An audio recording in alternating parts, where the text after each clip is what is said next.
Bah, du coup, nous, on est deux militants qui avons milité dans des plus ou moins les mêmes organisations, même si on s'est un peu esquivé. On est maoïste et on entend en fait apporter une opposition plutôt à notre grain, notre grain dans la discussion et dans le débat dans la gauche, sur Internet notamment, puisque visiblement c'est ça. Et voilà, suite à à la vidéo entre Docteur Zoé et Position Revue, on a sur Tito. Et bah on s'est dit qu'on avait un bon thème, un bon sujet à aborder, parce qu'on pense que bah, ça a été abordé de manière assez un peu approximative. On a quelques critiques à émettre. Et voilà, Bon, bah, que cette discussion. après pour la défense quand même de position, enfin, c'était quand même de dire en gros qu'ils ils reviendraient peut-être dessus. Ils feront peut-être un truc dessus plus quali, mais après de manière générale, on s'est dit que de toute façon, ça faisait déjà ça fait quoi? Ça fait plusieurs semaines ou plusieurs mois déjà qu'on discutait de vouloir, euh, de vouloir faire un petit truc sur YouTube là. Enfin voilà, où Bah, vu que c'est à la mode et tout le monde et que tout le tiens. monde et que tout le monde se lance, tu vois. Après voilà, nous on parle, voilà, on est tous les deux, on est militants, mais voilà, on représente, là pour le coup, on se représente vraiment nous deux, quoi. Il n'y a pas d'organisation Ah oui, oui, y a particulière, rien. c'est vraiment une initiative À tous qu'on a les pris deux, tous les ouais. deux, voilà, qu'on a pris tous les deux, voilà. Ouais. On n'a pas l'intention de spécialement comment dire, euh, se faufiler là dans les embrouilles qu'il y a même si je pense qu'on finira peut-être par en discuter un de ces quatre, mais disons que si on fait ça, Ouais. c'est principalement pour faire de l'éducation, discuter, parler un peu histoire, éducation, etc. Mais pas, voilà, pas juste clasher des gens pour le plaisir de clasher, quoi. Si on commence à être comme ça, de toute façon, je te l'avais déjà dit, mais je le dis à ceux qui l'écouteront. Vas-y, moi j'arrête, hein. Je te le dis ouvertement. Oui, Ça m'intéresse. Ou j'arrête pas, mais on continue juste à faire les vidéos sans prendre. Enfin, sans répondre, on s'en fout, quoi. ouais, Enfin, non, genre. j'ai pas le temps. Déjà, j'ai pas le temps. J'ai un peu d'autres choses à foutre. Mais Donc on ouais, a tous. Voilà, voilà. Donc moi je suis là, nous on est là principalement pour voilà parce qu'on s'est dit il y a un bon créneau, il y a moyen de pouvoir présenter des choses, discuter, dire nos désaccords et tout machin. Si jamais ça se transforme en guerre ouverte, hein, moi personnellement je coupe Twitter. Enfin tu vois genre vas-y. je coupe Twitter, c'est finito, tu vois genre. Y a pas Ah, mais de moi je coupe tout, hein, j'en ai rien à branler. voilà. Oh, c'est vraiment. Non, non, non, moi j'irai pas là-dedans, mais après. Bon, là, en l'occurrence, on va se baser, on va partir plutôt, parce que je pense pas qu'on va entièrement se baser dessus, d'une vidéo de la pas du team. Ouais, Bah, le fait de les critiquer, je pense que, tu vois, dans le YouTube game, c'est les gens qui prennent le mieux la critique, tu vois. Donc, oui, je pense que c'est les gens qui vont effectivement. pas surenchérir. Donc, Oui.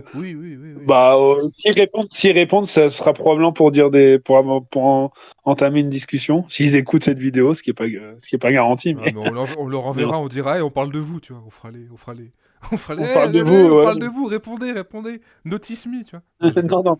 Non, je déconne, je déconne. Mais non, bien sûr que non. Euh, Mais non, le but, en tout cas, là, comme tu disais, bah, de toute façon, ça fait plusieurs mois qu'on en parlait. Et même toi, t'en parlais, avant même que tous les deux on en parle, même toi, t'en parlais de faire un truc sur YouTube. Le but, c'est vraiment de d'étendre, quoi, d'étendre les discussions et d'aller plus en profondeur sur des questions où je trouve qu'on est encore très lacunaire à gauche, dans la gauche française, en tout cas, dans l'extrême gauche française, on bah, va dire. Dans après, le mouvement, on va dire, qui se veut révolutionnaire. ouais, après ce qui nous a motivé à faire cette première vidéo, c'est plutôt la question de l'éclectisme, de manière générale, qu'il y a, où on pioche un peu à gauche, à droite. On essaie de voir, moi je suis pas en train de dire il faut absolument pas étudier la Yougoslavie titiste, il faut absolument pas, comment dire, s'intéresser à l'autogestion ou quoi que ce soit, tu vois. Mais j'ai un peu Mm. l'impression que le souci, et ce souci de toute façon il est général, hein, je veux dire, même nous on a ce problème-là, c'est que en fait il n'y a pas de, vu il y a pas de perspective, il n'y a pas de perspective claire qui se Ouais. dégage. Du coup, bah, on est toujours dans cette. On pioche un peu à gauche, à droite. Tu vois, t'en as certains qui vont revenir à l'autogestion titis, d'autres qui vont revenir aux coopératives, d'autres qui vont dire ah non, mais finalement, faut qu'on revienne au municipalisme. Tu vois, enfin, on cherche, on tâtonne. Et j'ai un peu. Et le souci, c'est que il y a un moment donné, il faut arriver à ce que tout ça coagule et et que ça donne une certaine cohérence. Et enfin, j'espère voilà, que, à travers ces discussions, tout ça, moi, je prétends pas pondre la ligne juste demain qui nous fera gagner, mais que ça permettra comment dire, de clarifier un peu Non, mais le brouillard qui peut exister et essayer d'être un peu clair sur ce qu'on veut, quoi. bah oui, d'autant plus en plus, je pense qu'on est dans cette, il y a cette dynamique-là depuis 10 ans. Enfin, moi, j'observe. Moi, je suis dans les milieux politiques, que ce soit sur Internet ou IRL, depuis une dizaine d'années. Alors, on a un parcours un peu différent, toi et moi, mais enfin, on a quand même, il y a quand même des overlaps.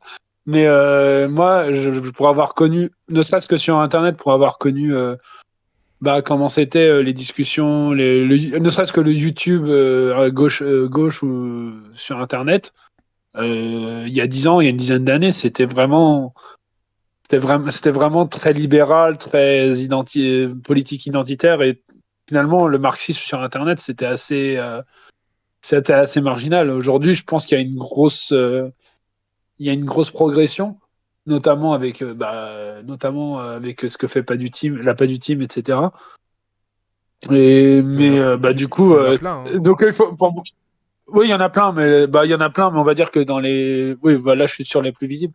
Mais du coup, moi, je pense qu'il faut continuer à poursuivre l'effort, quoi, parce faut jamais se contenter des progrès qu'il y a, quoi. Et justement, ouais, la question de l'éclectisme, bah, il nous semble que elle est très présente dans la gauche française, même au niveau politique, hein, voilà. Euh, là, on va être obligé. Je le mentionne uniquement, pas pour parler du drama, mais uniquement pour parler des accords politiques qu'il y avait entre eux. Mais Position Revue disait très justement et pas du ring aussi, que la Zawa Prod, ils étaient dans une approche où ils voulaient intégrer la psychanalyste, etc. Bon, bah ça, c'est le genre d'éclectisme qui est déjà très présent dans pas mal, chez pas mal de personnes à gauche. Euh, Bah, c'est quelque chose contre lequel il faut lutter, mais c'est aussi un éclectisme qu'on retrouve aussi à l'intérieur des gens qui se disent marxistes, quoi. Et c'est là-dessus qu'on on veut prolonger cet effort, quoi. Ouais, je suis d'accord. Donc voilà. Ouais. Mm. Bah, du coup, c'est. Alors, ouais, vas-y. Du coup, c'est bien qu'on commence par ça, enfin, de manière générale, et la vidéo sur la vidéo sur la Yougoslavie, parce que du coup, il y a quelque chose, quand on parlait d'éclectisme, même de manière générale, j'ai l'impression qu'on a comment dire, il y a un bon feeling, et même il y a une certaine, comment dire, on est prêt à pardonner certaines choses à Tito qu'on pardonnerait pas à d'autres dirigeants socialistes en Europe de manière générale, surtout en Europe de l'Est. Ouais. Bah, ouais, surtout, oui, c'est ça. Et parce que Et, Tito a cette aura particulière d'avoir été un grand dirigeant de la guerre des partisans, d'avoir participé à libérer en grande partie le territoire de ce qu'était Yougoslavie de manière autonome, et surtout on en discutera plus tard, mais surtout dans le, comment dire, dans le schisme qu'il y a eu entre, entre l'URSS et la Yougoslavie, et de manière générale entre le Cominform et la Yougoslavie. Il y a une tendance à vouloir prendre la défense prendre la défense de Tito, et ce serait bien de questionner en fait pourquoi est-ce qu'il y a cette défense-là se fait, sur quelle base, et pourquoi est-ce qu'en fait, euh, il y a autant de... Là, comme je l'ai dit au début, on est prêt comment dire, à accepter des choses du régime Titi, ce qu'on n'accepterait pas en URSS ou Staline, quoi. Oui, oui. Oui, oui, bah oui, et puis de manière générale, il y a une sorte de. Enfin, pour moi, ça va dans la droite lignée de s'adapter dans la droite lignée du fait qu'on n'ait pas du tout la main sur le récit des expériences socialistes dans le monde. Et bah, du coup, enfin, pour le coup, la Yougoslavie, ça fait pas partie des expériences vraiment diabolisées, évidemment, hein, toujours un peu, parce que par une Bah certaine partie oui, de bah, la. ça reste un pays, Bien sûr. ça reste un pays communiste, Mais, quoi. ouais, mais si tu veux, genre, si tu veux, mais ça l'est pas autant. Et si tu veux, c'est pas très dur de trouver même des gens dans les autres gauches occidentales qui vont dire, ouais, en vrai, c'était pas mal, etc., quoi. Et en fait, bah, comme c'est moins diabolisé, c'est bah, Mm. juste plus facile de construire un narratif où c'est des gentils. C'est obligé, hein, je suis désolé, j'y vais avec des termes un peu manichéens, mais juste à dessein. C'est-à-dire, c'est des gentils autogestionnaires contre des méchants contre Oui, les mm. staliniens Ouais, c'est ça, planificateurs ouais, c'est d'État. ça. Ouais, voilà, ouais. Et ça, on aura l'occasion d'en reparler dans la discussion parce Mm. que bah, ça fait partie de la vidéo de Zoé et de PR. Mm. Je pense qu'il m'en voudra pas que je l'appelle PR parce que c'est plus simple. Et c'est ça, ça revient en fait assez régulièrement dans les discussions et notamment dans cette vidéo, quoi. Mm. Donc on aura l'occasion d'en reparler. Mm. Voilà. Bah, sinon, bah, on peut on peut prendre la vidéo dans l'ordre. En réalité, la vidéo, elle fait 30 minutes. Et en fait, jusqu'au la 18e, enfin, la 19e minute, en fait, c'est bon, on l'en retient par rigueur. C'est aussi le jeu du stream. Les gens, ils commencent à parler un Mm. peu en détente et ça transformé en capsule. Donc, forcément, il y a un peu de ça. Mais bon, jusqu'à la 19e minute, c'est juste. Bah, c'est juste mes vacances en Yougoslavie et un peu en RDA aussi, parce qu'ils ont aussi mentionné la RDA. Ouais, c'est Et en mode. la nostalgie, quoi. Ouais. Et c'est, voilà, la Yougostalgie. Ouais. Voilà. Et la nostalgie aussi, un peu, parce que Zoé, elle parle de la RDA. Alors, il n'y avait plus la RDA quand elle y allait, mais Ouais, enfin, elle était. c'était. Ouais, ouais, c'était Dresde. Elle a été dans une famille qui, Ouais. forcément, bah, les parents, ils avaient connu ça, quoi. Et voilà. Et ben, je sais pas si tu veux en parler en premier de la enfin, de tout ce qui est nostalgie des pays de l'Est et des régimes Ouais. du, du pacte de Varsovie, Bon, on a soit des tous. Balkans, du coup. Bah, généralement, quand t'es communiste, enfin, même pas seulement quand t'es communiste, en sachant on a grosso modo le même âge, moi quand j'étais au primaire, au collège ou au lycée, enfin même à la fac d'ailleurs, moi j'avais beaucoup de, moi j'avais des camarades de classe qui venaient d'ex-Yougoslavie, hein, des Serbes, des Croates, Moi aussi, j'en des avais un Albanais, des aussi. Kosovars, enfin tu vois, genre, qui avaient tous, ça dépendait après, comment dire, l'inclinaison qu'ils avaient, mais moi je me souviens, j'avais un pote serbe, ouais, ils étaient yougo-nostalgiques. Chez lui, dans la cuisine, t'avais un portrait de Tito, tu vois. Tu blasphèmes pas, quoi, genre, c'était, voilà. Mais Non, après, c'était normal. mais après, c'est, et après, c'était logique, parce que du coup, quand j'étais au collège, tu vois, c'était genre les milieux des années 2000, ça faisait 15 ans que la Yougoslavie avait explosé, plus la guerre, parce que la Yougoslavie, ça a quand même été ça a quand même été le pays où, avec l'éclatement de la Yougoslavie, il y a eu des guerres à répétition, des massacres, des génocides, enfin voilà, enfin, je veux dire, ça a été extrêmement violent, donc voilà, que des gens aient eu ou aient toujours un attachement à ce moment-là, me semble pas désuet. C'est pareil, hein, des ex-Allemands de l'Est, j'en ai rencontré aussi qui me disaient: ah non, mais l'RDA c'était cool, tu vois, genre, s'il n'y avait pas la Stasi et le mur, ça aurait été bien, tu vois. Enfin, en gros, voilà, Ouais, ouais. Oui, oui, oui, clairement. c'est un peu le truc, quoi. Genre, il y a un peu ce truc-là de, ouais, avant la vie elle était plus simple, On n'avait pas, Bah, on bouffait à notre faim et on n'avait on pas le avait, chômage. voilà, Il n'y avait pas de chômage. on avait une marque de cornichons, pas 25, voilà, on avait un taf, t'avais la crèche quand tu voulais aller taffer, t'avais l'état, enfin truc, toi, voilà, t'avais un état social entre guillemets qui existait, ce qui faisait que ouais, bah, les gens ont cette nostalgie-là. Après, le souci que moi j'ai avec cet argument, c'est qu'en fait, le problème, c'est que la nostalgie, c'est jamais réellement politique. Parce que si. Parce que souvent, il y a des sondages, il y a des sondages souvent qui sortent en mode genre, est-ce que vous regrettez, machin, tu sais. Genre, j'avais vu, je crois que c'était l'année dernière, il y avait un sondage en Roumanie, et quand ils demandaient à des gens, je crois qu'il y a la moitié de la population, enfin, pas de la population, des gens interrogés qui disaient, ouais, chez Ceausescu, c'était bien, tu vois. Enfin, voilà, Oui, oui, mais oui, c'est oui. toujours le même truc. Mais le problème, c'est que ces gens-là, quand ils vont voter, bah, ils vont pas voter. Enfin, déjà, ça va être compliqué de voter pour les communistes, mais je veux En dire, Roumanie, voilà. Mais en surtout, Roumanie, récemment, on ouais, voit. Hein. voilà. C'est-à-dire, en fait, on voit très bien qu'il y a une nostalgie qui existe, mais que matériellement, bah, c'est les plus. Comment dire, c'est les partis nationalistes. Ça s'explique aussi hein, par la trajectoire des démocraties populaires et comment est-ce que le nationalisme a remplacé finalement après. Toute l'idéologie qui existait. Mais voilà, le fait que la nostalgie, c'est une chose bien. On peut en discuter avec des gens, machin.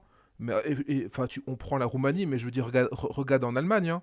Je veux dire, tu regardes une carte, ce qui formait l'ex-RDA vote AFD. Hein, Oui, de manière ils sont en tête absolument. dans tout. Ouais. Comment dire, de manière absolument. Et ça, je terminerai là-dessus. Ça s'explique aussi par le fait que, moi, personnellement, tu vois, sans rentrer dans tous les trucs, parce que ça peut s'expliquer, le vote AFD, tout un truc qui s'est créé, pourquoi est-ce que l'AFD a réussi, avec son discours raciste ou machin, à se mettre en place, mais tu peux prendre tous les autres pays. Moi, personnellement, euh, si demain, dans ces pays-là, que ce soit en République tchèque, en Pologne, enfin, tu vois, enfin, dans des pays où tu peux encore avoir des partis communistes ou des partis de gauche, moi personnellement, je voterai pas pour eux, pour la simple et bonne raison que c'est souvent des gens qui descendent des anciens partis communistes au pouvoir et qui dans les années 90 ont dit allez c'est fini, on remballe, de toute façon ça marche pas, allez hop. Donc Ouais, ils ont liquidé, quoi. ils ont Ouais. liquidé, donc c'est compliqué que des gens disent ah ben on va voter pour des gens qui nous ont dit à 30 ans que ça marchait pas, tu vois. Tu vois, genre Ouais. ce décalage et voilà, il est quand même assez important. Ouais. Ouais, ouais, ouais, bah ouais, d'autant que dans certains cas, ils sont aussi liquidés, enfin, ils sont transformés en part. Enfin, c'est plus en Italie, ça, mais donc c'est pas très pertinent, mais il me semble que dans certains cas, ils sont même transformés en des partis libéraux ou alors Oh, sociodémocrate. ou Le sociodémocrates, ou parfois, je vais utiliser ce terme, mais tant pis, mais rouge-brun, tu vois. Donc, je crois que c'est en Moldavie où le parti pro-russe qui est issu du parti communiste, il est super, Ah oui, c'est il est le super ouais, en opposition, des choses ouais, comme ça. ouais, le parti Ouais, communiste moldave. Hmm. franchement, ça fait vraiment pas envie, quoi. Genre, dans tous les pans de la population de ces pays-là, qui seront qui ont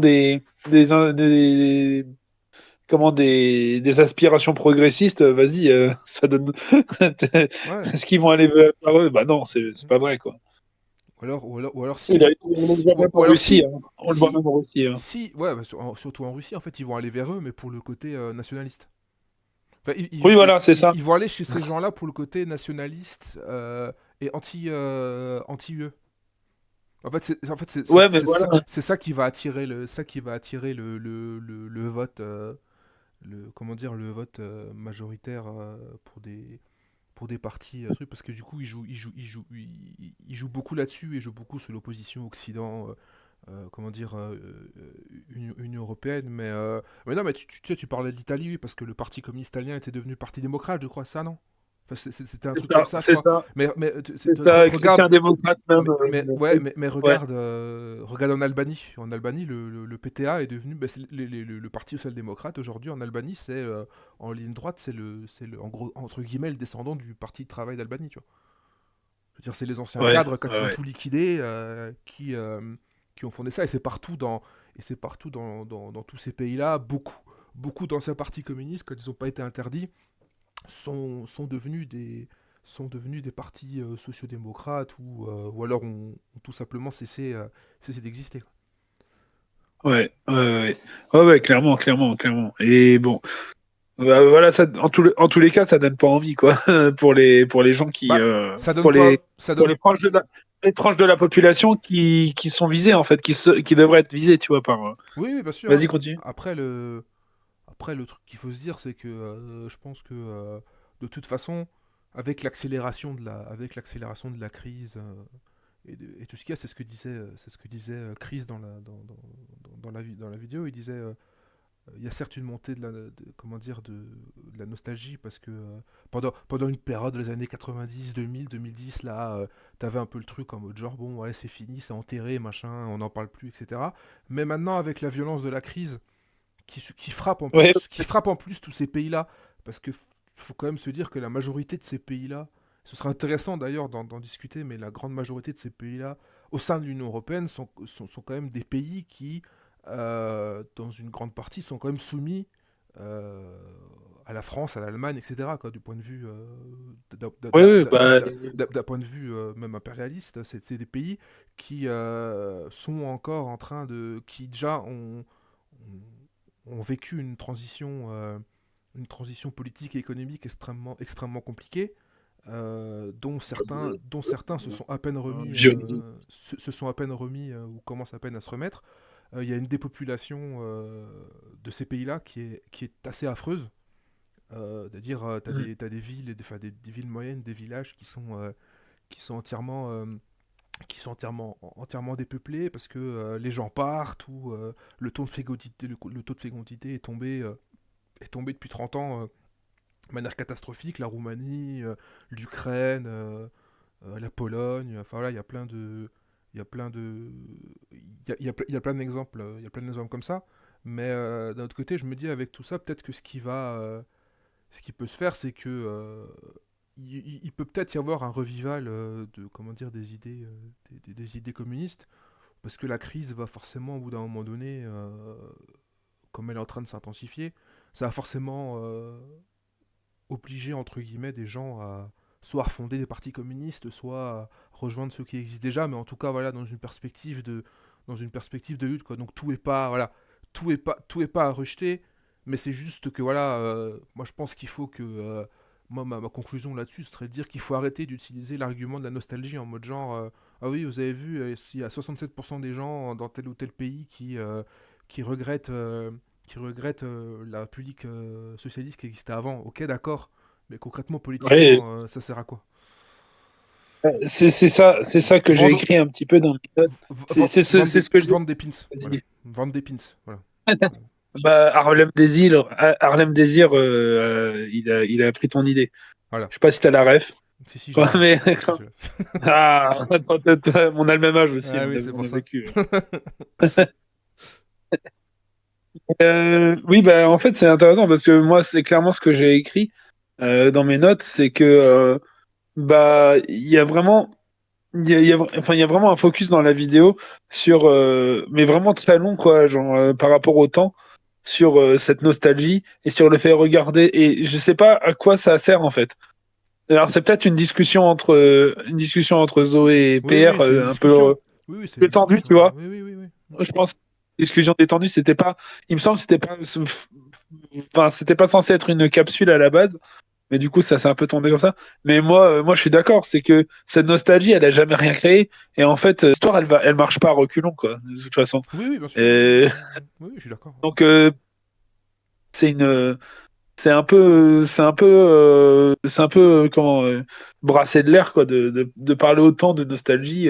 Et ça, bon là on parle de Zoé et de PR, de Chris, mais en vrai, le problème c'est que c'est un truc que je vois très souvent, genre même sur Twitter, où chez les gens, chez les gens à qui je discute, qui s'y connaissent un peu, ils disent ouais, il y avait, ils regrettent, il y en a plein, ils sont nostalgiques, etc. C'est même dans le programme d'allemand.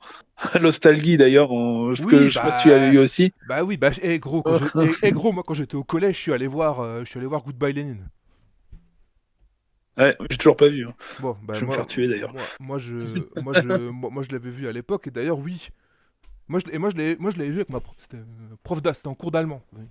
C'était en cours d'allemand, on était allé le voir et bah, moi j'ai toujours eu un bon feeling avec ce film parce que ce film est un film assez nostalgique dans ce truc, comment Ouais. dire, dans la manière dont il est filmé, ce qu'il raconte et tout. Mais je te spoil pas si tu l'as pas vu, mais il faudra que tu le regardes parce qu'il est voilà, c'est Ouais, un bon ouais. film. Mais voilà, Ma mère, elle me tanne de regarder depuis longtemps, voilà. hein. Donc, bah ouais, ouais, ouais, c'est clair.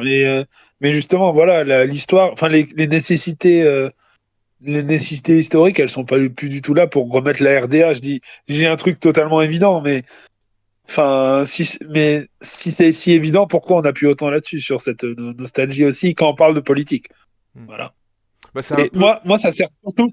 Pour moi, en fait, le discours sur la nostalgie, elle sert à un truc, c'est vrai, politiquement, c'est de montrer la violence de l'annexion parce que pour moi, c'est des vraies annexions. Il n'y a pas que la RDA, mais de l'annexion des régimes du pacte de Varsovie des Balkans par les pays Ah capitalistes. oui, oui. Alors, politiquement, quoi que ce soit politiquement comme ça s'est fait en RDA, ou d'un point de vue juste économique. Tu vois, ça a été une annexion à minima économique. Mais en Et ça a plus, été une violence ouais. et un désastre social. Hein. Bah, là, le meilleur exemple, enfin le pire exemple, je sais pas comment on le prend, mais ça a été en Russie, enfin, pas le pire exemple, parce que je pense que c'est des dingueries qu'on trouve partout dans l'Est. Mais l'exemple courant, c'est la prostitution des mineurs qui a explosé en Russie, quoi, dans la Russie, dans la Fédération de Ah bah, Russie, dans les années 90. aujourd'hui encore, et je vais certainement me mettre à dos pas mal de pro-ukrainiens, mais l'Ukraine est encore aujourd'hui un pays, un, extrêmement corrompu, deux, tenu par des oligarques, et trois, c'est toujours une plateforme, alors depuis la guerre, je sais pas si ça a évolué, mais c'est toujours une plateforme du trafic d'êtres humains, hein. Il y a énormément de femmes ukrainiennes qui servent dans des réseaux qui sont envoyés un peu partout dans le monde, notamment via Israël, notamment à Israël. Donc, on voit que c'est un peu un réseau de trafic qui est très présent. Oui, parce que du coup, tout s'est absolument écroulé. Je me souviens, il y a une vidéo, qu'on peut trouver sur YouTube. C'est une vidéo ça se passe quelques années après la fin de la République populaire socialiste d'Albanie. Et c'est un gars Ouais. qui raconte, il dit, alors, le mec était dans un camp, il raconte, voilà, et puis il dit, je suis sorti, machin, alors je sais plus pourquoi est-ce qu'il y était, mais en tout cas, il est sorti, et puis il voit la vie, et c'est au tout début du documentaire, t'as l'élection de Miss Albanie, et Ah oui, la nana gagne, donc, enfin, elle gagne, la- ouais, les Lubis Albanie, ouais. elle parle français, parce qu'il y a beaucoup de Français, beaucoup de gens qui parlent français en Albanie. Et puis elle est toute contente. Elle dit oui, voilà, j'ai gagné, machin. T'as des grandes affiches et Coca-Cola partout, tu sais, machin. Et puis Oh, elle quelle dit horreur. oui, elle dit un truc du style ouais, c'est une victoire pour les femmes. Je pense à ma grand-mère, je sais pas trop quoi. Tu sais, moi j'ai envie de me dire non mais frérot, je veux dire ta grand-mère. Fondamentalement, ta grand-mère, si elle est sortie du féodalisme, si elle a des droits politiques, c'est quand même malgré si t'es contre ou grâce si t'es pour au régime socialiste albanais. Parce qu'une fois que le régime socialiste albanais s'est effondré, les Albanais ont commencé à fuir en masse en destination de l'Italie, et il y a le retour du féodalisme et des clans. Tu vois. Ouais. Tu vois, Il y a pas même. c'est ça aussi c'est ça aussi comment dire, le fonctionnement qui est arrivé dans beaucoup de pays. L'Albanie, bon, parce que l'Albanie est sortie assez tardivement du féodalisme, etc. Mais même de manière générale, ça se voit dans beaucoup de pays, dans beaucoup d'autres pays, d'anciens pays, comment dire, d'Europe de l'Est ou des Balkans, quoi. Ils ont tous des problèmes de corruption, de machin, enfin, je veux dire. Et au milieu de tout ça, le pays qui s'en sort, on va dire, entre guillemets, le mieux, c'est la Biélorussie. Ouais. C'est ce qui est ironique parce qu'en fait, c'est le pays qui. Alors, il faut absolument pas l'idéaliser, hein. Loukachenko, Ah oui, non, c'est un non. gros réaction Ah non, j'aime sur pas plein d'aspects. Loukachenko. J'aime pas On est Loukachenko. bien d'accord. Mais par contre, bah, il y a une raison pour laquelle, en fait, il y a toute une attaque médiatique, politique sur la Biélorussie, sur le régime biélorusse. Et il y a même plein de documentaires ou de vidéos, enfin de vidéos sur le régime soi-disant atroce de Biélorusse de Loukachenko, sur le fait que c'est pas une démocratie, blablabla, etc. Bah, c'est pas pour rien, c'est parce qu'en fait, c'est le seul pays qui a encore des restes de l'état social soviétique en fait de l'époque. Et il fait Donc partie, voilà. et il fait partie du mouvement des non-alignés. C'est un des rares, je crois, en Pardon? Europe. Il fait partie du mouvement des non-alignés. La Biélorussie D'accord. fait pas, c'est encore un des rares, c'est encore un des rares en Europe à être, je crois, à faire partie du mouvement des non-alignés. Mais oui, oui, la Biélorussie, elle a plus ou moins réussi à en sortir parce qu'en fait, quand Loukachenko il arrive au pouvoir en 94, je crois, ça a fait 30 ans, je crois. Ouais. Ben en fait, lui, il a refusé comment dire, la libéralisation sauvage qui a eu lieu dans tous les pays Ouais. alentours, et lui a essayé de faire une économie mixte, voilà, une économie sociale mixte. Oui, oui, il a libéralisé des trucs quand même, hein, bien Ah oui, sûr, oui, oui, mais le truc, c'est pas étatisé à 100%, quoi, genre, voilà. Je pense qu'à un moment donné, mais en tous les cas, ce que je veux dire, ouais. ce que je veux dire en tous les cas, c'est que quand t'as des spots publicitaires contre Loukachenko, enfin Ah des oui, oui. documentaires contre Mm. Loukachenko, financés par l'UE ou par l'UE, rappelez-vous que c'est pas pour plus de démocratie en Biélorussie. Leur objectif, parce qu'il y a des parts de marché à prendre en Biélorussie qui sont pas à eux, et que deuxièmement, que ils ont, parce que la Biélorussie a pas suffisamment libéralisé pour eux, que si jamais ça tombait sous les libéraux pro-UE, bah ça voudrait dire plus de retraite à 60 ans pour les hommes et 55 ans pour les femmes, parce que c'est le cas en Biélorussie, il faut le savoir quand même. Plus d'état social, il y a plein de choses qui sauteraient, quoi. Bah, c'est pour Et ça. C'est pour parce que moi tout à l'heure, je disais ouais, on n'a pas de preuve qu'ils aient truqué qu'ils triquent les élections, mais qu'ils les truquent ou pas, tu vois, je pense qu'il y a quand même une base pro-Loukachenko, mais Ah oui, parce oui, qu'il y a oui, une oui. base qui doit être probablement consciente de ce qu'il a aussi, tu vois. Oui, oui, bah c'est pour Et ça. je veux dire, Bon, l'information, elle circule, quoi. ouais, bon, vas-y, on va pas, on va, parce que là, on va partir Bon, pour 3 voilà. heures. C'est intéressant, la Biélorussie, on pourra en discuter, c'est aussi Mais intéressant. ben, le propos. Mais ce que je voulais Voilà, dire, on est. juste pour revenir Vas-y. quand même, pour décaler par rapport à la question de la question de la nostalgie, je voulais juste dire, je repense à cet exemple-là parce que c'est un exemple que je connais plus ou moins rapidement, tu vois. Mais genre, par exemple, la Pologne. La Pologne, Oui. donc la Pologne, il y a eu les élections, enfin, il y a eu la fin de la République populaire de Pologne, il y a eu les élections, il y a eu les premières élections, et du coup, le parti socialiste là-bas, il n'existe plus en plus, je crois maintenant, c'était le SLD, je sais plus ce que ça veut dire en polonais, bref, Ouais.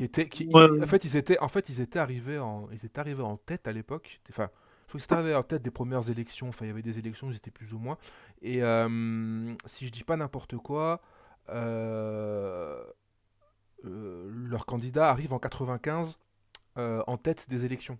En 95 et en 2000, c'est la gauche polonaise. Et c'est intéressant parce que du coup, le SLD en Pologne avait eu comme plateforme une plateforme en mode genre, comment dire, on va mettre un terme, on va essayer de mettre un terme aux libéralisations. Alors, on va essayer de remettre un peu en avant une politique sociale. C'est absolument pas ce qu'ils ont fait, et la Pologne, elle s'est alignée elle s'est directement, la gauche de Ouais. gouvernement, c'est C'est belle. directement aligné sur C'est belle. c'est directement aligné sur les Américains, ils ont envoyé des troupes en Irak.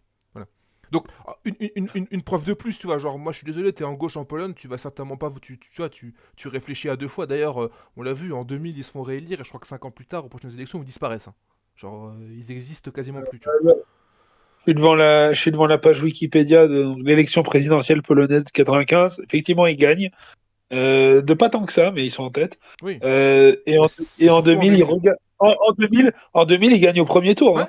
En 2000, ils gagnent au premier tour, hein. parce qu'ils gagnent en premier tour, parce qu'ils ont un programme, enfin, je sais plus comment il s'appelle, le mec qui est, le gars qui se présente. Alexander, alors je sais pas prononcer, Ah Kwaniewski. ouais, voilà. Ok. Krasniewski, ouais. Bah c'est pareil, tu vois, genre, vraiment, son but c'était de dire, en gros, on va faire une campagne un peu à gauche, enfin pas non plus un truc hyper, tu vois, hyper vénère, tu vois, mais en mode genre, oui, c'est possible de pouvoir aller nouveau, avoir des droits sociaux, etc. Et puis ça a été foutu en l'air, donc voilà, je veux dire, nous on a déjà une déception quand la gauche arrive au pouvoir et que finalement ça marche pas, mais alors dans un pays où 10 ans avant, t'avais une démocratie populaire, t'as la gauche qui arrive au pouvoir, et au final, eh ben, elle s'inscrit dans les réformes et dans tout le maillage néolibéral. Ouais, enfin, t'as pas envie de voter pour eux, quoi. Genre, c'est logique. Et d'ailleurs, tu vois l'état de la Pologne en termes électoral. Ah oui, oui, oui, Tu vois clairement clairement. qu'ils ont plus envie de voter, ils ont plus envie d'entendre parler de la gauche, en effet. Oui, oui, oui. Je sais même pas. Ouais, Oui, enfin ouais, il y après, a il y un a parti. d'autres raisons après qui font qu'il faut oublier que dans ces pays-là, quand même, c'est compliqué. L'anticommunisme est tellement violent que le simple fait de se dire même de gauche, machin, tu vois, genre c'est pas simple, hein. Ouais, bien sûr. Tu te prends tout de suite des attaques, toutes les attaques anticommunistes et tout machin. Même si la gauche là-bas est anticommuniste, hein, mais il suffit juste que tu dises Ouais, ça pour qu'on me dise ah ouais, vous voulez le retour de la République populaire de Pologne, quoi, genre voilà. ouais.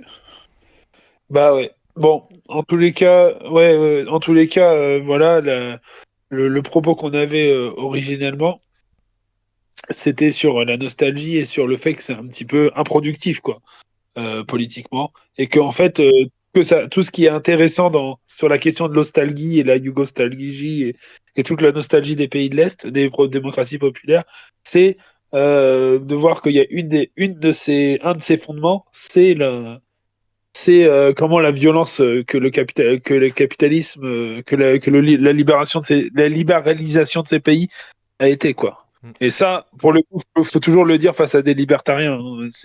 Faut toujours le redire. Voilà, comment la libéralisation de ces pays, ça a été un désastre, mais une hécatombe sociale, Mm. hein, vraiment, dans tous les pays où elle a eu lieu, tous les pays. Voilà. Ouais.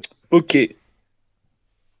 Je pense qu'on peut enchaîner sur, euh, sur la question de l'autogestion, Ouais, de manière générale, parce que même de manière générale sur la Yougoslavie, mais vas-y, je t'en prie. bon, après moi j'ai juste mis les timecodes, mais en tous les cas, ouais, on peut en parler de manière générale. Bon, Chris il dit que en gros Tito il avait une approche de la production, que la que Tito avait une approche de la production beaucoup plus autogestionnaire avec une grosse autonomie ouvrière.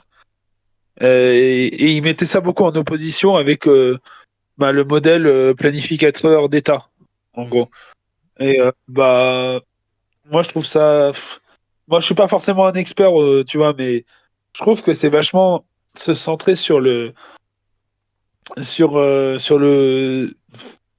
sais pas si on peut dire je sais pas si on peut dire que ça fétichise un peu le mode, comment la façon dont ça se passe sur le travail, le travail.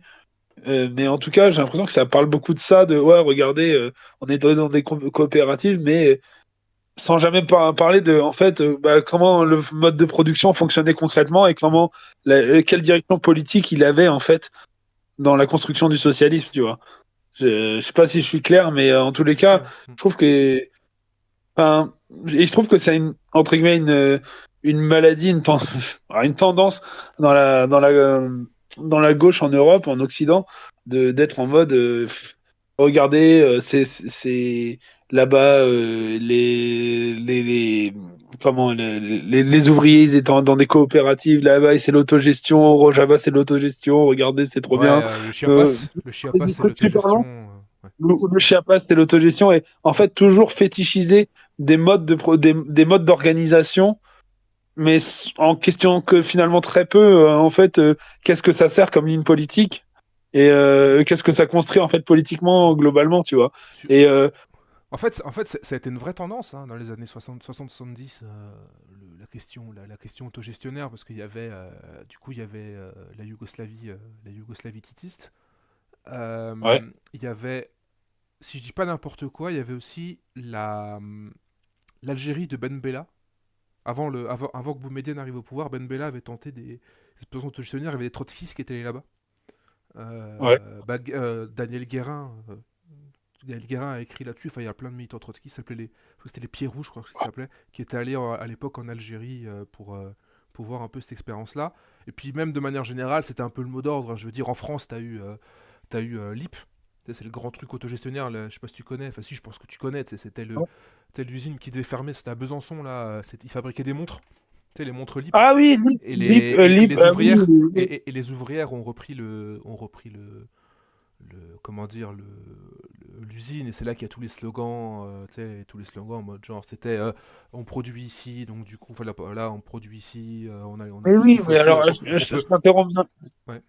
Je t'interromps 2 secondes. C'est bien sur cette usine que le dernier numéro de La Cause du Peuple, avant qu'il soit repris plus tard, avait été. Genre, il y avait eu un grand numéro en mode lip, lip, lip, on Oui, pourra. oui, oui, oui, oui, C'est oui, ça, ouais. oui, oui, c'est ça, Ouais, c'est bien ça. Oui, oui, avant liquidation, ouais. ouais, ouais, Après, c'est ça. après, il y avait des slogans. Après, il y avait Non, après, il y avait des slogans marrants. Lip, c'est eux qui avaient inventé, enfin, qui a popularisé le slogan. C'était quoi? C'était les patrons, c'est comme les étagères. Plus c'est haut, moins ça sert. Enfin, un truc dans le genre, tu vois. Genre, il y avait des. Donc, il y avait un peu. Tu sais qu'il y avait cette vanne. Genre, à l'époque, la CFDT défendait l'autogestion, hein. Edmond Maire, qui était le secrétaire général, défendait l'autogestion. Je sais pas si je l'ai encore, mais j'avais un bouquin sur l'autogestion où il présentait ça comme voilà, on va sortir un peu de la gestion traditionnelle qu'on a à gauche, il faut mettre en avant l'auto-organisation des travailleurs. Tu sais que même le PCF parlait d'autogestion, hein. Comment il s'appelle, il y a des trucs de Marchais, ou même Marchais parle d'autogestion, tu vois. Donc c'était un peu ouais, c'était un peu comment dire, c'était un peu le truc à l'époque de dire oui, voilà, il faut qu'on fasse par en bas, il faut qu'on donne comment dire, l'outil de production directement à des comités ou des conseils ouvriers qui vont s'organiser, etc. Et donc c'était le grand mot d'ordre, comment dire, de l'époque, quoi. Et comme dit, la CFDT à l'époque poussait beaucoup ouais. à l'autogestion. Donc c'est pour ça que la Yougoslavie a été pour de nombreuses personnes un endroit à visiter, parce que la Yougoslavie, au-delà de ça, outre l'aspect autogestionnaire, la Yougoslavie n'était pas alignée sur le pacte de Varsovie. Euh, Ouais. c'était un fédéralisme multiethnique tel que ça se présentait. Il faisait partie du mouvement des mouvements comment dire, des non-alignés. Et donc, Ouais. donc voilà, il y avait tout ce truc-là de rechercher un marxisme qui soit pas. Et ce que je peux comprendre, hein, je veux dire, parce que voilà, le marxisme ossifié qui pouvait exister en Union soviétique, etc., pouvait rebuter. Donc on cherchait un nouveau marxisme humaniste, autogestionnaire, qui pouvait sortir un peu de ce qu'on avait connu. Mais, mais même Sartre était allé à l'époque, je crois, en Yougoslavie. Enfin, tout le monde, à l'époque, plein de monde allait en Yougoslavie pour voir un peu ce qui s'y passait. Mais après, c'est la question, c'est celle de la réalité, en fait, du modèle Oui. autogestionnaire yougoslave. Parce que finalement, il y a plein de critiques qui sont faites, que je trouve très bonnes d'ailleurs, sur l'autogestion yougoslave. Je précise tout de suite, hein, c'est pas la peine de chercher du côté d'Enver Hoxha et des Albanais pour critiquer l'autogestion, parce que généralement, l'argument qui est utilisé, ça, mais vous reprenez les arguments d'Enver Hoxha et tout machin, il y a plein de gens, des marxistes, et même des marxistes yougoslaves, des croates, etc., qui ont critiqué à l'époque le modèle autogestionnaire yougoslave, soit en considérant que il sortait pas des logiques capitalistes, Ouais. ou alors qu'en fait c'était le problème, c'est que en fait le souci, moi, fondamental, et alors je vais peut-être dire un truc qui va être qui est mi-ironique mi-réel, c'est que euh, il y avait un argument à l'époque contre l'autogestion yougoslave qui m'avait fait rire, c'était Milton Friedman, le grand libertarien américain, qui disait en fait ce système peut pas marcher parce qu'en fait soit t'as le marché, soit t'as pas le marché, mais tu peux pas avoir un entre-deux, tu vois. Soit tu laisses le marché diriger, mais si tu mets des contraintes étatiques sur le marché, ça va pas, bah, du coup ça fonctionnera pas. Donc tu vois, je veux dire, Bah, en fait, la logique, non mais en fait, ça me fait marrer parce que cette critique-là, en fait, c'est finalement la critique qu'en fait, les gens les plus à gauche qui ont critiqué les Yougoslavie vont dire en gros, l'autogestion yougoslave a permis, en fait, un développement de type capitaliste décentralisé, et en même temps a favorisé, les conflits ethniques, et deux, favoriser par sa décentralisation les aspirations nationalistes des différentes républiques qui existaient au sein de la Yougoslavie. Et ce qui est fondamentalement l'échec de l'autogestion. 70-80, c'est vraiment l'échec. Il y a de l'inflation, ils sont obligés de demander des prêts, enfin, ils sont obligés de demander des prêts au FMI tout le temps pour maintenir le système. Enfin voilà, le système est pas finit par péricliter. Et ce qui accouche de ça, en fait, finalement, c'est l'implosion de la Yougoslavie. Ouais. Bah ouais, c'est un peu ça quoi que ça m'inspire parce que vraiment il y a une sorte de bah ce que dit Milton Friedman ça me fait rire parce que genre tellement le premier truc que j'ai pensé bah il a raison quoi tu vois genre c'est qu'il y avait pas une j'ai l'impression qu'il y avait pas je suis pas encore autant un expert c'est un grand mot mais je suis pas autant connaisseur que toi du sujet Je mais suis pas un j'ai expert quand non même plus, hein. Je suis pas un expert de l'autogestion yougoslave non plus, tu sais, mais voilà. connaisseur c'est pour ça que j'ai corrigé vers connaisseur mais mais quand même, j'ai un peu l'impression qu'on idéalise la forme et qu'on réfléchit pas assez sur le contenu que Bah, de ce que c'était quoi. moi, si j'ai. Et Ouais, vas-y, vas-y. vas-y, ouais. Non, je veux dire, moi. Bah, c'est ça. Enfin, nous on est maoïstes, c'est vrai on a tendance à penser que bah il faut avoir quand même une orientation politique bah en dehors, enfin pour sortir du capitalisme quoi. Et j'ai l'impression que quand il y a enfin je constate même que quand on discute enfin, quand les gens idéalisent un petit peu, ou en tout cas sont bienveillants avec le système supposé autogestionnaire de la Yougoslavie, bah, on réfléchit pas du tout à la direction politique, quoi. À Bah, la direction politique ouais. et à la construction du socialisme concret. On est juste content, regardez, c'est quoi? C'est des coopératives, quoi, tu vois, c'est vachement sympa, quoi. Et bah, tu as expliqué un petit peu toute la mode des années 70-80 même en France sur les volontés sur la mode autogestionnaire dans la gauche. Mais bah, moi, de là où je me situe, et je peux me tromper, je trouve que c'est un petit peu à courte vue, quoi.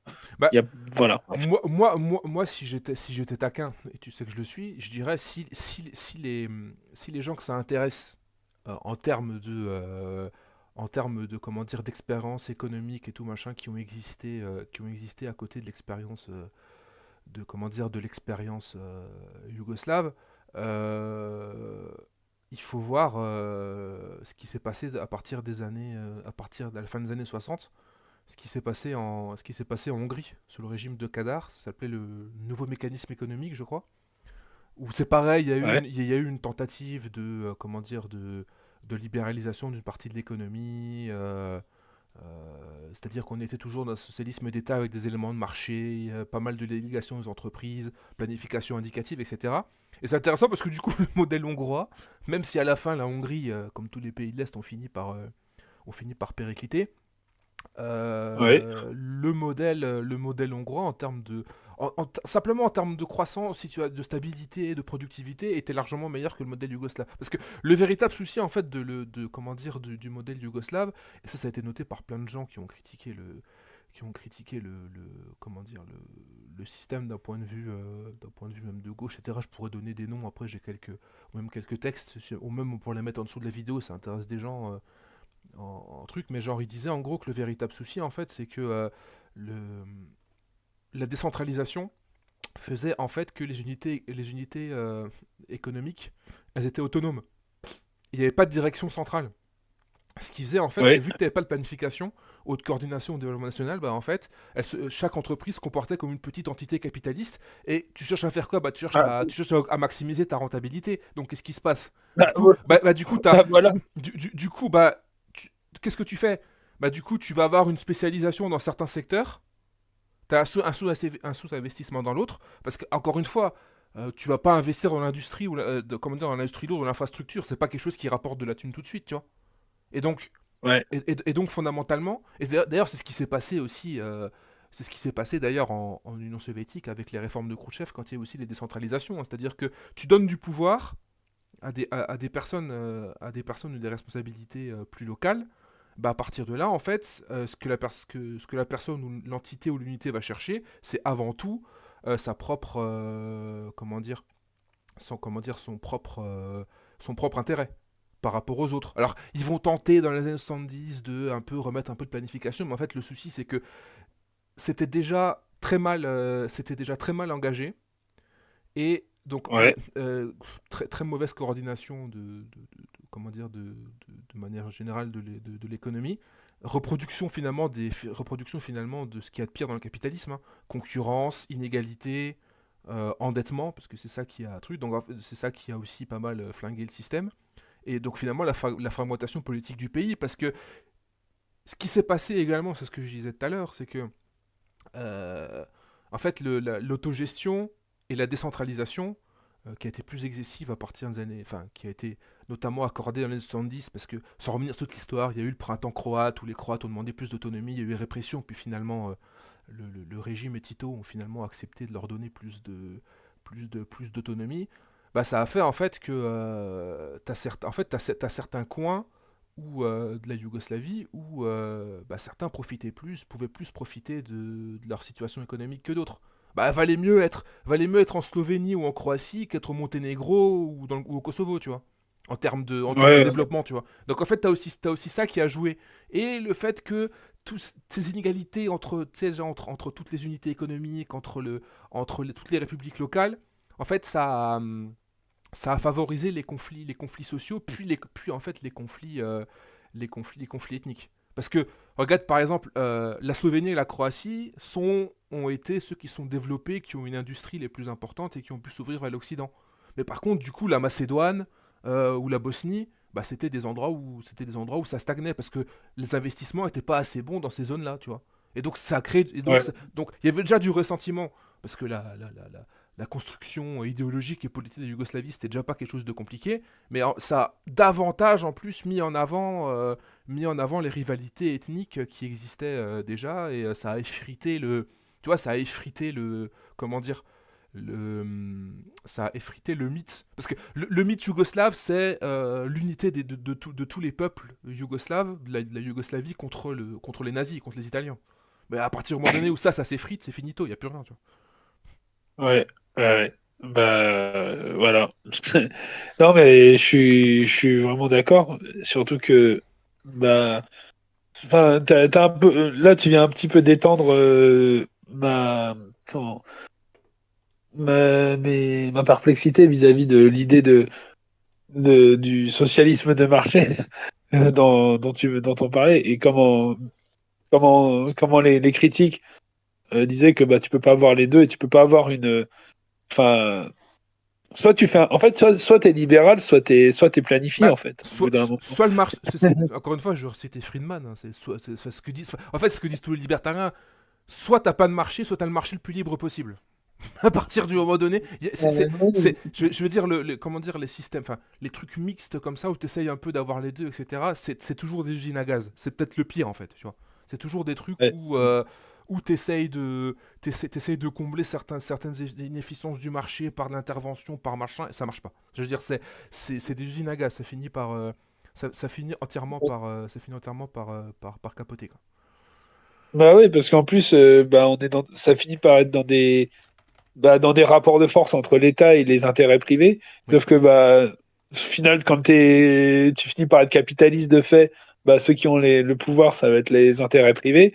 Et du coup, au final, au final, on se retrouve à avoir un État qui donne de la thune aux intérêts privés pour. Bah, et en Enfin, tu vois plus, ce que je veux dire? et en plus C'est. et en plus le pire là-dedans, juste parce que tu vois, à la rigueur, tu vois, le modèle hongrois ou etc. Quand ils tentent de se libéraliser, même en RDA, c'est arrivé, etc. Tu vois, ce qui les a sauvés en grande partie pendant un moment donné, c'est qu'ils étaient intégrés au pacte de Varsovie. Donc tu avais le Comecon, etc. Tu vois. Donc tu avais une intégration. Mais la Yougoslavie, à partir des années 50, elle est ouverte aux capitaux étrangers, elle est ouverte aux capitaux américains. Ah bah, Donc, ah bah, ah bah, non, mais ce qui veut dire que du coup, tu t'endettes vis-à-vis des banques occidentales, et de l'autre côté, t'encourages l'exportation vers le marché mondial. Ouais, mais la différence, c'est que quand tu as une économie périphérique comme la Yougoslavie, bah en fait, tu es soumis aux crises et à la pression économique des grandes puissances. Et donc, t'as absolument. ce qui fait au final que l'autogestion yougoslave, bah, en fait, c'est bien beau, mais son indépendance économique et politique, elle n'existait pas parce que du coup, elle était soumise à la nécessité de répondre à des besoins sur le marché mondial. Ce qui protégeait les régimes, entre guillemets, ce qui protégeait les régimes populaires d'Europe de l'Est, c'est qu'ils étaient plus ou moins intégrés au Comecon. Ils avaient aussi, il y avait aussi comment dire, du commerce avec les pays, avec les pays capitalistes Ouais, mais du continental. Mais ils voilà, étaient pas intégrés organiquement voilà, au marché, quoi. voilà, il y avait pas, il y avait pas une, il y avait pas une intégration comme celle de la Yougoslavie, ce qui fait qu'en fait, oui, l'endettement, etc. À partir des années 70-80, ça a été un problème. En fait, j'ai presque envie de dire, j'ai presque envie de dire que l'endettement, l'endettement et le surendettement de la part de la Yougoslavie, ça payait le mode de vie des Yougoslaves, hein. Et quand ça s'est cassé la gueule, bah il y avait plus rien, quoi. C'est un peu Bah ce qui voilà. s'est passé avec la Roumanie, hein. La Roumanie de Ceausescu, à partir des années 80, ils font aussi ils demandent aussi des prêts au FMI. Alors il remboursera. Alors Ceausescu va tout rembourser, hein. Mais il va tellement tout rembourser que le pays tiendra plus, en fait. Voilà. C'est le truc. C'est le truc inverse, tu vois. Mais voilà. Après, ça c'est les critiques, tu vois, c'est les critiques qu'on peut avoir de manière générale. Après, ce qu'il faudrait critiquer, ce serait qu'est-ce que ça veut dire concrètement l'autogestion. Et même d'ailleurs, de toute façon, en Yougoslavie, c'était même pas les collectifs de travailleurs eux-mêmes qui géraient ça, en fait. En fait, c'était l'autogestion. En fait, t'avais toujours la division du travail, t'avais toujours une petite bureaucratie locale, tu vois, t'avais toujours en fait les représentants des conseils ouvriers étaient nommés par l'État. C'est pas de l'auto, enfin je veux dire, c'est pas de l'autogestion. Enfin je veux dire, si on prend l'autogestion, C'est pas trop si on prend l'autogestion telle qu'elle est, tu vois, c'est pas de l'autogestion, tu vois. Genre t'as un système qui est mis en avant où on dit il y a des conseils ouvriers qui existent, ouais, mais si les conseils ouvriers qui doivent être leur propre, tu vois, qui doivent gérer leur propre truc, si ils sont soumis ou ils ont des directives politiques qui viennent de plus haut, ouais, ben dans ce cas-là c'est pas de l'autogestion, quoi. Oui, oui. Mais j'irais jusqu'à dire que tout ce qui est appelé autogestion, souvent, alors je sais pas, je dis pas systématiquement, j'ai pas étudié tous les modèles qui ont pu exister tel ou tel endroit, mais souvent c'est une bonne façon de gommer enfin d'invisibiliser des rapports de production ou des rapports de pouvoir dans des modes de production en les plaçant sous une sorte de voile d'autogestion, se dire regardez on décide tous collectivement, quoi. Sauf que bon, souvent ça prend pas en compte le fait que organiser la discussion. Enfin, il y a plein de biais dans l'organisation du travail et enfin, je sais pas, genre ne serait-ce que dans une discussion politique, je veux dire, tout le monde ne prend pas la parole, tout le monde, tout le monde n'est pas forcément informé, n'est pas informé ou éduqué politiquement de la même manière. Il y a des disparités en fait en permanence. Et souvent, je trouve que quand on me dit autogestion, en fait, c'est souvent une sorte de mot magique enfin, de mots magiques qui masquent en fait qui masquent pas mal les rapports entre enfin, les dynamiques réelles, quoi. Enfin, et Oui, oui, enfin voilà. C'est je dis ça parce que ce que tu me dis, ce que tu me décris, c'est à ça que ça me fait penser, quoi. Mm. Tu vois, alors c'est genre, et là, en l'occurrence, c'était carrément nommé par l'État, quoi, ou par le parti. Ouais, Comment les représentants les des conseils représentants ouvriers. étaient élus même par le parti, donc, quelque part, au moins, c'était clair qui était, mais du coup, en quoi c'est de l'autogestion, tu vois, genre, je comprends pas trop, tu vois. Bah, Et ouais. en quoi il y a une autonomie ouvrière, à quel niveau, dans quelle Mm. mesure? Bon, Oui, non, bien voilà. sûr, oui, non, mais de toute façon, voilà, ça c'est à mon avis, c'est le gros souci qu'il y a eu avec le modèle autogestionnaire yougoslave, et ce qui faisait sa spécificité. Sa spécificité, c'était justement de pouvoir, comment dire, de pouvoir reposer se reposer là-dessus et de dire voilà, nous par rapport à l'Union soviétique, etc. On n'avait pas de planification, étatique, comment dire, j'ai plus le nom. Incitative, voilà, incitative. Parce que faut le critiquer aussi, hein, genre, il y a eu des, à mon avis, il y a des tas de soucis aussi dans la planification de type soviétique, la planification étatique telle qu'elle a existé. C'est pas une raison pour dire que tout était bien de ce côté-là non plus, quoi. Mais disons que l'idéalisation de l'autogestion yougoslave, je suis suspect vis-à-vis de ça, parce que c'est à mon avis une tentative de vouloir idéaliser, Ouais, une certaine forme économique contre une autre, et bah, de prétexter que cette divers. dernière aurait été mieux, etc. Ce qui, à mon avis, est pas, n'est même pas vrai, n'est même pas vrai empiriquement, quoi.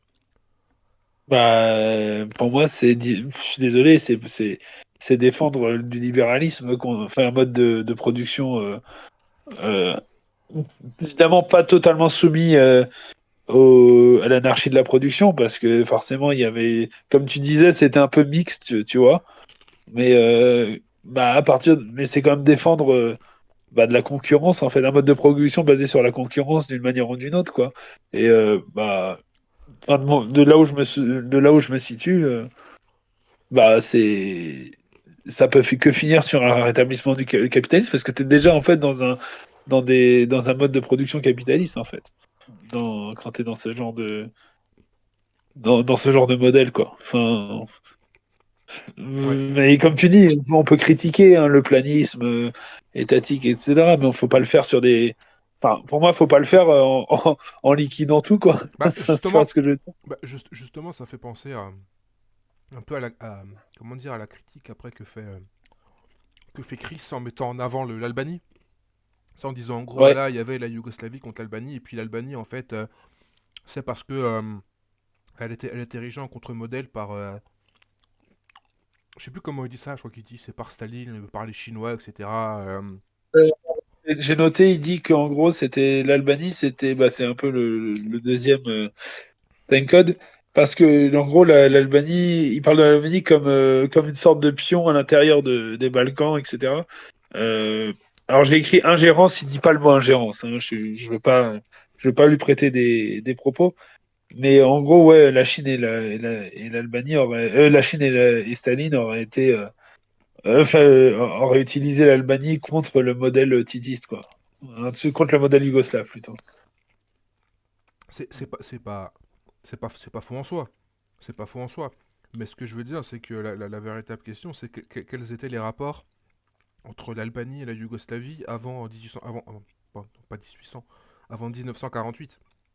Parce que Ouais. la la vraie controverse qui existe, c'est qu'au moment de la rupture entre,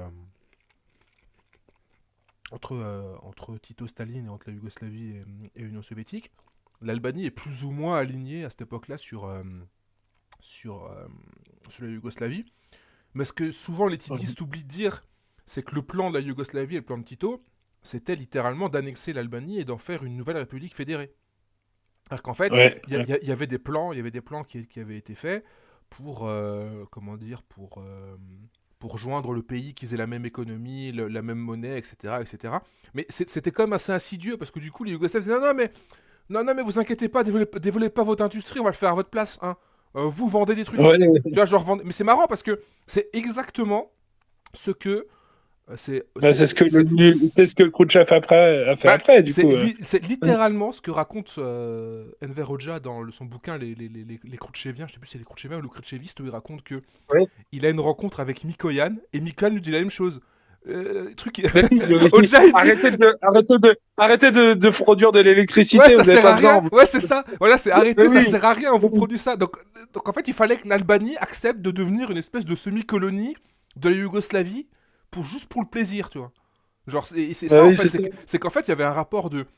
Il y a eu un rapport de domination parce que souvent, les titistes aiment bien mettre en avant le fait que oui, Tito, il s'est opposé à Staline parce que Staline voulait dicter sa politique, etc. Certes, ok, d'accord, vas-y, discutons-en. Mais c'est pas une raison pour que Tito fasse exactement la même chose avec la petite Albanie, tu vois. Parce que Ouais, bah, fondamentalement, c'est ça qui s'est passé, la rupture, elle vient de là aussi. C'est-à-dire que, je sais plus comment il s'appelle, je sais jamais son nom, le gars qui se fait purger en 48, qui se fait purger en 48 en Albanie, qui était littéralement le porte-parole de l'idéologie, enfin du titisme et de l'union avec, avec l'Albanie. non, avec la Yougoslavie. Qui était, Ah oui. c'est purgé, je sais plus comment il s'appelle, c'est Kokché, un truc dans le genre, bref. Je sais pas. Et donc le gaz fait purger. Et à partir de là, en fait, il y a une espèce de, il y a d'autres trucs aussi parce que du coup, les Yougoslaves voulaient aussi, ils avaient dit aux Albanais, en sachant qu'il y avait déjà comment dire, des troubles et des tensions. Ils avaient dit, ah mais ouvrez votre pays, on va faire venir stationner des troupes chez vous pour aider les Grecs. T'sais. Là, littéralement, Oja, il a appelé Staline, il a fait non. Non, c'est pas possible. Staline a dit non, il n'y aura pas de troupes yougoslaves en Albanie parce qu'on voit très bien ce que vous essayez de faire. Tu vois. Donc en fait le truc régional est quand même intéressant parce qu'on a souvent l'impression que c'est Staline qui met des coups de bâton à tout le monde, mais par contre quand c'est Tito qui va voir les Albaniens qui leur dit bon, littéralement, vous allez être un bordel pour les Yougoslaves, je sais pas, enfin j'en sais rien, vous allez plus rien produire, ça va être trop bien, vous allez juste être intégré à la Yougoslavie. Enfin, tu vois, je suis très suspect, tu vois, je suis très suspect, je veux dire, on est prêt à reprocher des trucs à Staline dans le traitement des nationalités et des républiques fédérées, mais quand c'est Tito a le droit de bolosser au job parce qu'apparemment c'est un stalinien, tu vois, genre, c'est, voilà. Personnellement, je trouve ça suspect. Hein, voilà. Donc c'est logique après que l'Union soviétique et surtout après la Chine, après le discours secret, la rupture, etc., se soit rapproché de l'Albanie, en sachant que l'Albanie va après se détacher de la Chine, etc. Mais c'est logique que c'est logique que l'Albanie se défende et que on rigole souvent sur le fait que oui.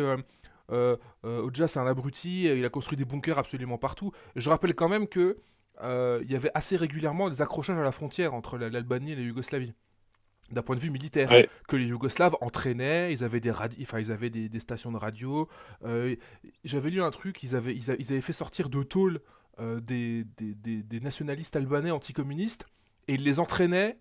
Ils les armaient pour aller faire la guérilla en Albanie. Donc en gros, il fallait que l'Albanie se laisse marcher dessus. Moi, oui, c'est chaud. Ouais. Moi, c'est des trucs, tu vois, je suis. C'est un coup de...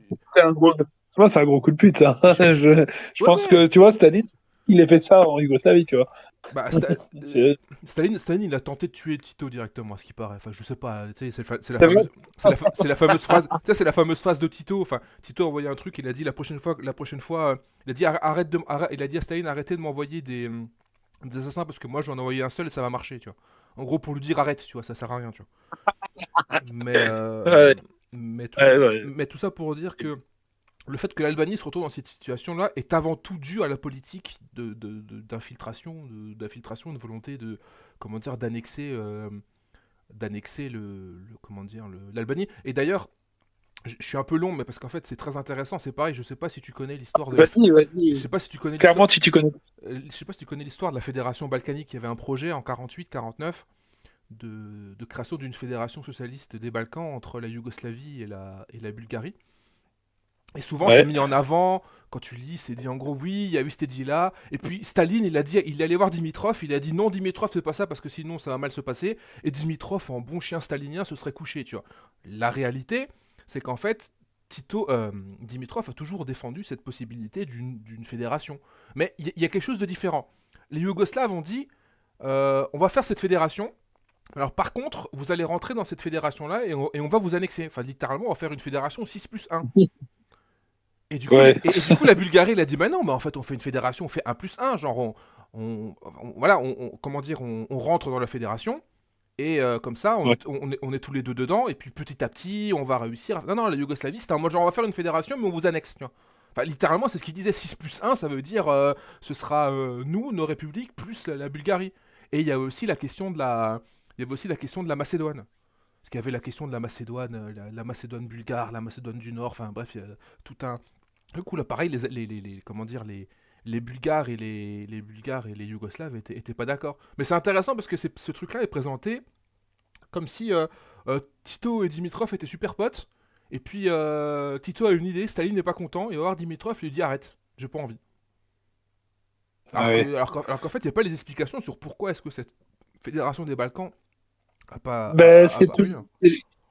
Mais en fait, on en revient toujours aux explications un petit peu simples et dépolitisantes au final. Enfin, c'est dépolitisant de présenter la chose comme ça, genre Staline.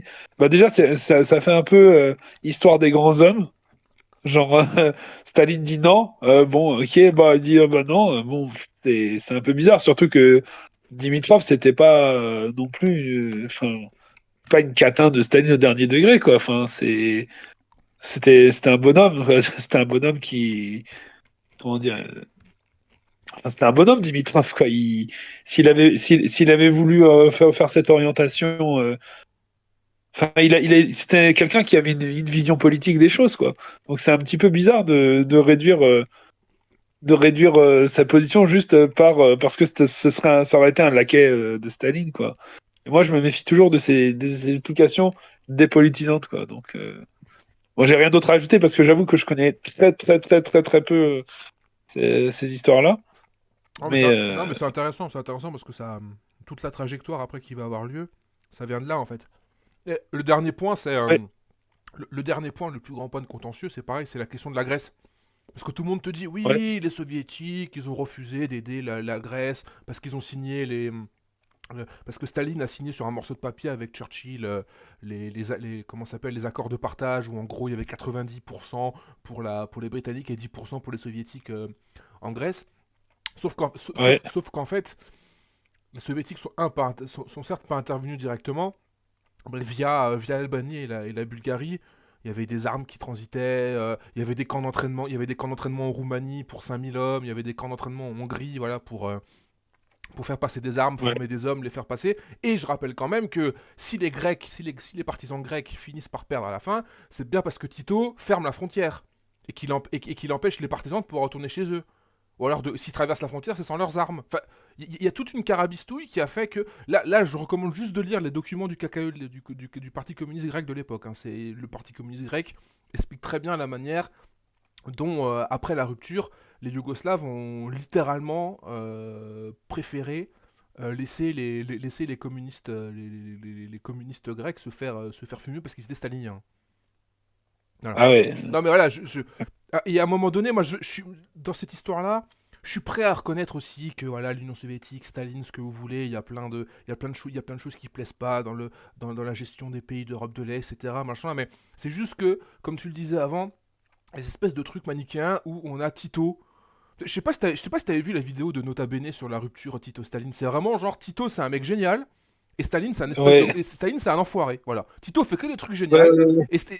Mais je me souviens, pour une fois il y a longtemps et ça m'a saoulé. ouais, mais le souci, il est là, c'est que on est prêt. Alors, les gens sont là en mode genre oui, les purges de Staline, etc. Alors, par contre, quand Tito enlevait des gens chez eux qui faisaient taire leur famille et qui les envoyaient à Goliotok sur une île au milieu de l'Adriatique, où c'était littéralement des îles désertes, où les mecs se faisaient tabasser à mort parce qu'ils étaient jugés comme pro-Staline, et qu'il y a eu des dizaines de milliers de personnes emprisonnées à cette époque-là lors de la question de la période Cominform, anti-Cominform, et que t'as eu tout ça, et que t'as Sartre et toute la bande qui sont allés en Yougoslavie dire oh mais c'est génial le stalinisme autogestionnaire.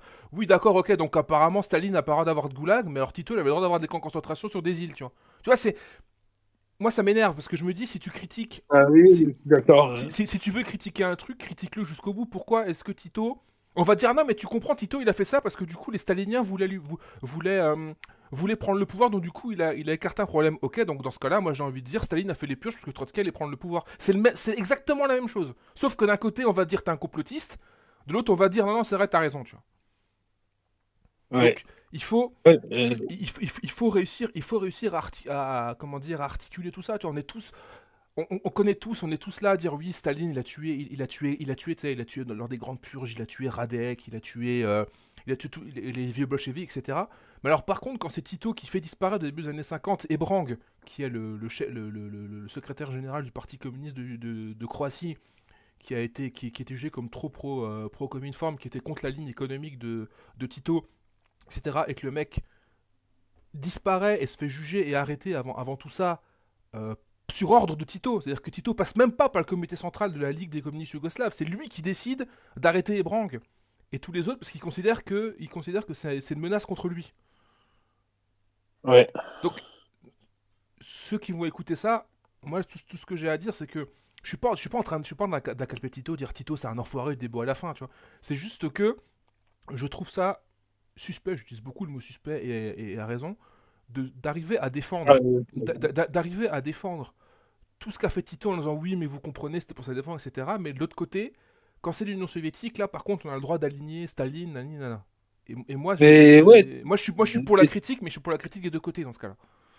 ouais, et puis je suis désolé, mais alors c'est pas pour faire le style bas de plafond, enfin bas du front, parce que clairement il y a eu des essais énormes, mais enfin je suis désolé, là, ce que tu me décris, c'est Tito qui s'oppose, enfin qui réprime de manière ultra vénère des opposants parce que lié à la ligne communeforme, et et à côté, bah tu parles des grandes purges, alors énormément d'excès, franchement on est tous d'accord là-dessus quoi. Mais enfin, en face, c'est les nazis, c'est la, enfin, en face, c'est l'infiltration nazie, comment, Les c'est, saboteurs, enfin, ouais. euh, Il y a tout. c'est la corruption interne des hauts cadres du parti, bah, justement, qui était infiltrée aussi par notamment des officiers nazis. Bon, je sais pas, moi, je suis contre cette espèce de relativisme enfin, je sais pas, on passe, on met du contexte dans des trucs sur certains et jamais sur Mm, d'autres, quoi. Et ça, mm. et pour moi, quand tu vois le contexte qu'il y avait aux grandes purges euh, en Union soviétique, bah, autant on soutient pas les excès, autant on comprend d'où elles viennent, tu vois. Et juste dire ça, c'est impossible à dire, tu vois, dans plein de cas, chez plein de gens, parce que sinon, t'es un gros stan autoritaire. Enfin, tu vois ce que je veux dire? Et bah, enfin, je sais pas, moi, ça m'épate toujours, quoi. Là, je suis un petit peu en direct, donc j'ai pas forcément de réflexion plus que ça, mais quand, enfin, je sais pas, on trouve toujours des excuses faciles à certains et pas à d'autres. Et bizarrement, c'est ce que je disais tout à l'heure en début d'enregistrement. Bah, comme par hasard, c'est ceux à qui on passe le plus, c'est toujours ceux qui sont les moins diabolisés ou qui le sont le plus, on va dire, gauche actuelle compatible. Je saurais pas le dire. Enfin, on le voit dans plein d'autres endroits, on le voit sur plein d'autres sujets. Hein. Moi, tout à l'heure, je parlais du Rojava, où tous les défauts du Rojava, enfin toutes les répressions, toute la répression du PKK et des Le ouais, YPD et YPG, ouais. Mm. PG, ils me font chier avec leurs sigles. Ils me font chier avec leurs sigles, mais, parce que je couperai au montage.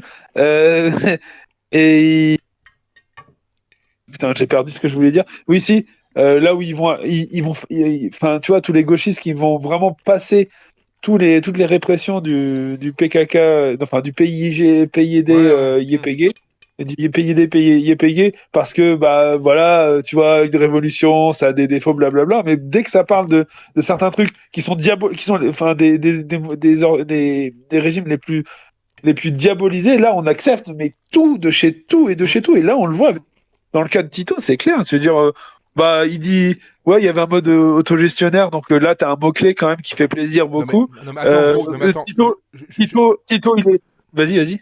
Je vais juste dire un truc quand même pour que les gens comprennent un peu ce que c'était la violence, enfin, des purges contre. Enfin, ça peut, je suis pas en train de faire un trait d'égalité entre les grandes purges et les purges dans les années 50, fin 40, milieu des années 50 en Yougoslavie, mais faut se dire par exemple que parmi tous les gens qui ont été arrêtés, Ouais. en sachant que c'était beaucoup de militants qui avaient fait, soit qui étaient rentrés au parti fin des années 30 ou milieu des années 30, il y a beaucoup de gens qui étaient allés en Espagne, qui étaient des chefs partisans, etc., qui étaient quand même des personnalités qui étaient plus ou moins connues et qui étaient plus ou moins sceptiques vis-à-vis des orientations économiques et politiques de Tito. C'était pas un mouvement massif, hein, le mouvement.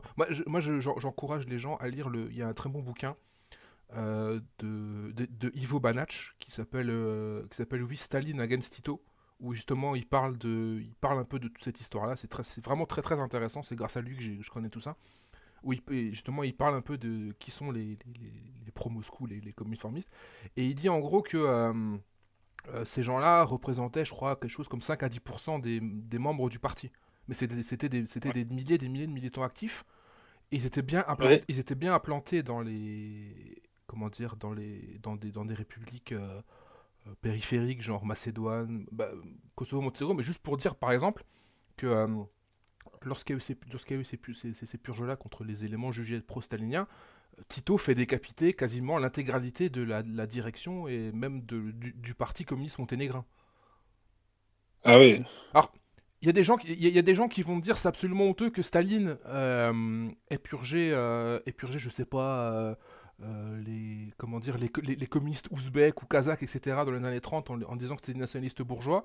Mais par contre, quand Tito fait exactement la même chose, c'est-à-dire qu'il décapite entièrement le parti communiste monténégrin parce qu'il est jugé trop pro-Cominform, là par contre, c'est pas du chauvinisme de grande puissance, tu vois. Là, ça va, tu vois. C'est juste, il se défendait contre Staline. Tu vois. C'est, Ouais. c'est ça en fait, c'est que si on fait la critique, il faut faire la critique dans les deux cas. Si ce qui s'est passé en Union soviétique n'est pas bien, ce qu'a fait Tito et ce qu'a fait le Ouais, régime, le régime Titi, c'est le régime yougoslave contre les opposants, parce que c'est exactement la même chose en fait. Dans les deux cas, les purges dans les deux c'est la cas, en même chose. URSS, en truc, c'est la même chose. Bon, sauf que En, par la en violence, URSS, la violence c'est pas la même, la violence et tout est pas la même chose parce que euh, bien sûr. c'est quand même 800 000 victimes, je veux dire, c'est quand même, voilà, je veux dire, on a quand même eu des, Ouais. voilà, mais ce que je veux Ouais, dire, c'est que fondamentalement, le but est le même. C'est-à-dire que ce soit en URSS ou dans ces purges-là, c'est interne au parti sur des questions de ligne idéologique. Il y a des arrestations, des camps, des trucs administratifs. Il y a pas de procès public. C'est intéressant, ça, en Yougoslavie. Ça s'est fait de manière très feutrée. C'est la police, les services yougoslaves qui arrêtaient des gens, etc. Machin, et qui les emmenaient et tout machin, souvent des membres de famille, etc. Euh, c'était le but, c'était d'éliminer les opposants et de renforcer le pouvoir en place. C'est exactement le même principe que mais- oui. que la grande terreur stalinienne, comment dire, Oui. comme on l'appelle, tu vois.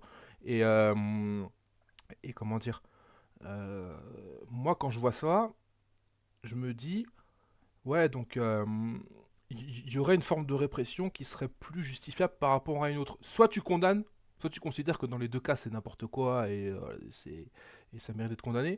Mais moi, Soit tu expliques dans les deux cas, soit tu voilà, essayes d'expliquer uniquement dans les deux voilà, cas. t'expliques Mais, dans les deux cas. mais dans un cas, ils essayent d'expliquer ou ils essayent de justifier. Bah, je suis désolé, mais quand tu dis ils ont été élus parce qu'ils étaient pro-Staline, bah ok, super, c'est trop bien, tu vois. Soit t'expliques, soit tu, bah, soit tu condamnes. Bon, moi je pense que expliquer c'est toujours une meilleure solution Oui, parce bien que je suis sûr, hein. pas Manuel Valls déjà. Et, euh, et voilà. Et en fait, on est un peu coincé dans encore dans cette, alors que ces histoires sont finies, quoi, quelque part, dans cette espèce d'opposition et de. Bah, là, je reviens un petit peu sur un autre.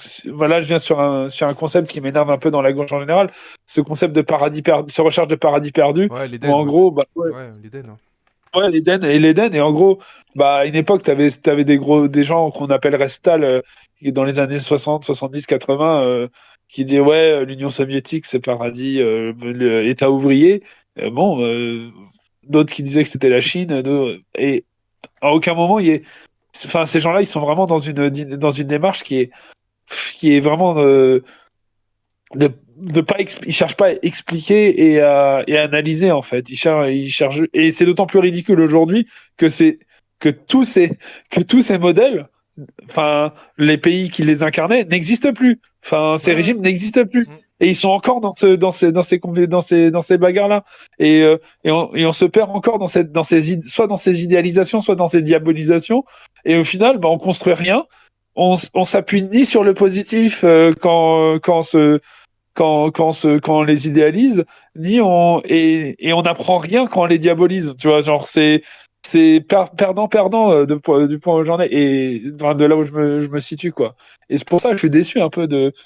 Encore une fois, c'était une discussion dans leur vidéo, qui est un petit peu arrivée comme ça. Mais je trouve ça un peu dommage que. Enfin, Chris, il a quand même plutôt des bonnes. Enfin, moi, je trouve qu'il a des analyses et une Mm. réflexion qui est vraiment qualitative souvent, et qui donne un peu là-dedans. Voilà, je trouve que c'est un peu décevant, quoi. Je. Moi personnellement, là où je serais d'accord avec Chris, c'est que on a perdu le football yougoslave. Là, alors là, Et ça, 100% d'accord. et ça, c'est un crime. Et ça, c'est un crime. Parce qu'aujourd'hui, on alignerait une équipe Il en parle yougoslave. dans la vidéo. Ouais, Il en je parle sais. dans la fin. Si aujourd'hui, il y aurait une équipe yougoslave, je peux te dire que ce serait. Mais de toute façon, Le maillot. mais Le maillot. il parlait, J'en bats les couilles. il parlait d'ailleurs dans la vidéo, parce que bon, je vais pas paraître méchant, mais tu sais, dans la vidéo, il parle de Boban qui agite le drapeau croate et tout machin, tu sais. Ouais.